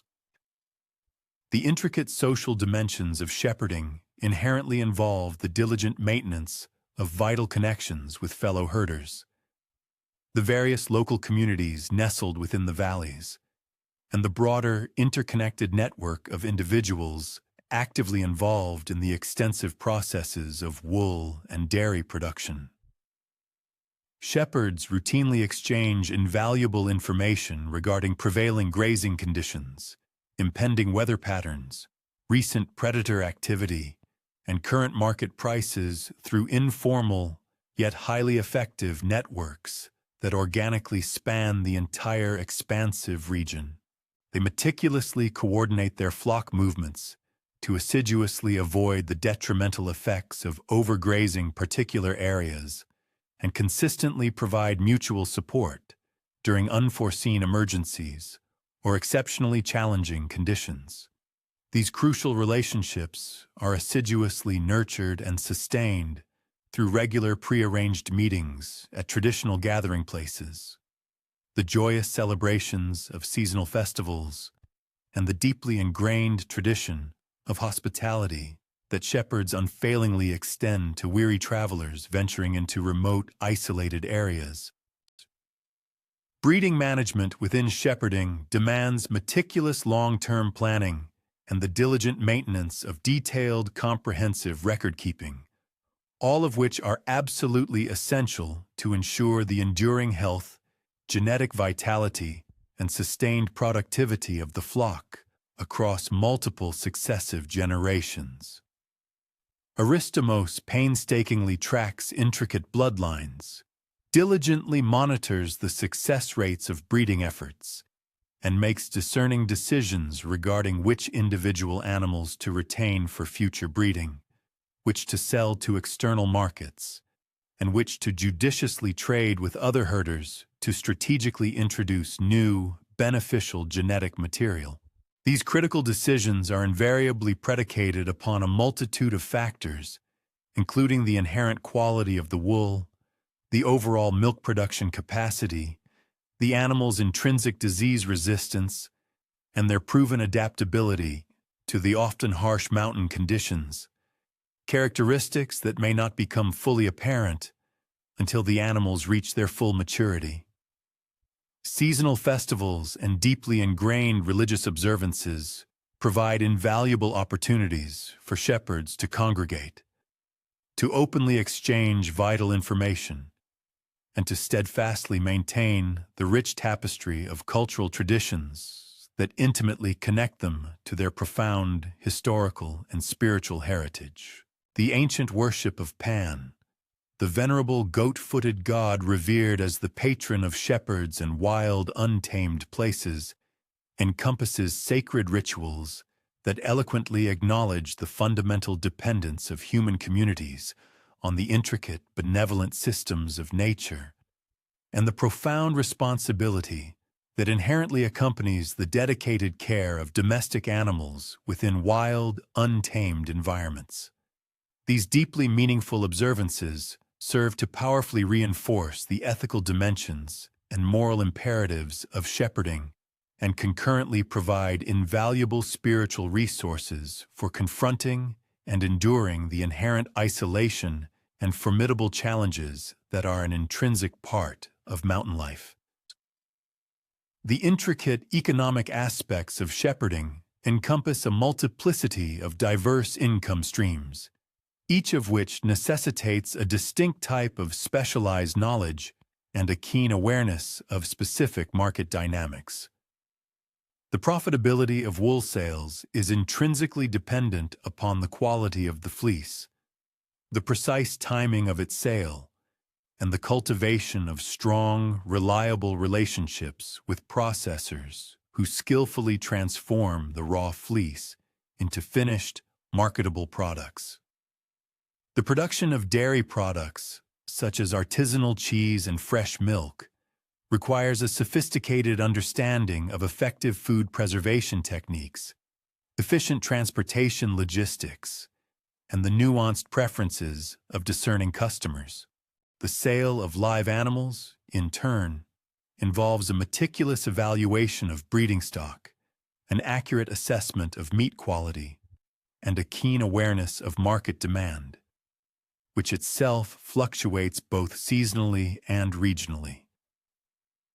Truly successful shepherds must possess a comprehensive understanding of all these diverse markets and meticulously plan their management practices accordingly to maximize their economic viability. Exceptional weather monitoring and robust response capabilities are absolutely essential skills that can often spell the fundamental difference between economic prosperity and catastrophic disaster. In the demanding realm of mountain shepherding, Aristomos has painstakingly learned to interpret the most subtle and often overlooked signs that unerringly predict impending changes in weather conditions. The nuanced behavior of wild animals, the specific appearance and formation of certain cloud types, and the precise direction and varying intensity of winds that carry moisture from distant seas. This profound, intuitive knowledge empowers him to swiftly move his flock to absolute safety before the full force of storms descends, to expertly locate secure shelter during periods of extreme weather, and to judiciously exploit favorable conditions for critical activities such as shearing or breeding. The comprehensive training of young shepherds extends far beyond the mere imparting of technical skills. It fundamentally involves instilling the profound attitudes, resilient character traits, and unwavering ethos that the demanding realities of mountain life inexorably require. Patience, steadfast self-reliance, meticulous observation, and an inherent profound respect for natural systems must all be assiduously developed through extensive hands-on experience and dedicated, patient mentoring. Physical fitness, unwavering mental resilience, and the critical ability to make sound, rational decisions under immense pressure are equally paramount. Master shepherds, such as the esteemed Aristomos, embrace this weighty responsibility with utmost seriousness, possessing an acute awareness that the venerable traditions and invaluable knowledge they meticulously transmit will ultimately determine the future success and enduring legacy of generations yet to come. The vital imperative of conservation and the sustainable utilization of mountain pastures necessitate a deep, nuanced understanding of ecological principles that modern environmentalists are only just beginning to truly appreciate and fully grasp. Shepherds, through centuries of accumulated experience, have instinctively learned how to judiciously manage grazing pressure, effectively prevent soil erosion, meticulously maintain the delicate biodiversity of plant life, and harmoniously work with natural succession processes to ensure that pastures remain productive and vibrant over countless generations. Their time-honored practices include the strategic implementation of controlled burning, the precise and strategic timing of grazing rotations, and the vigilant protection of sensitive ecological areas during particularly vulnerable periods, such as prolonged drought or extreme weather events. The profound intellectual considerations inherent in shepherding encompass a deep introspection into humanity's intricate bond with the natural world, the ethical imperative of responsible stewardship, and the moral compass that ought to guide human interaction with all other living beings. The serene isolation and breathtaking grandeur of mountain environments offer unparalleled opportunities for profound reflection, experiences that are seldom found amidst the hustle and bustle of more densely populated areas. Consequently, many shepherds cultivate an acute understanding of the intricate tapestry and delicate balance of natural systems, alongside a profound humility regarding mankind's modest position within the vast, interconnected network of all existence. With the descent of dusk, as Aristomos expertly directs his flock toward a protected pasture where they will spend the night, he experiences a deep sense of contentment stemming from another day's effective and responsible management within one of the planet's most stunning yet arduous landscapes. The ovine charges calmly embrace their nightly rituals, settling into a pattern of grazing, communal interactions, and slowly winding down for slumber, while their shepherd establishes his modest bivouac and readies himself for slumber punctuated by vigilance under celestial bodies that scintillate with extraordinary intensity in the unblemished, crisp alpine atmosphere. His enduring, expert attentiveness to these animals not only contributes significantly to the well-being of the settlements nestled in the lower elevations, but also perpetuates time-honored customs, forging an unbreakable link to a lineage of pastoralists spanning epochs who discovered profound significance and a sense of direction in this arduous yet fulfilling existence.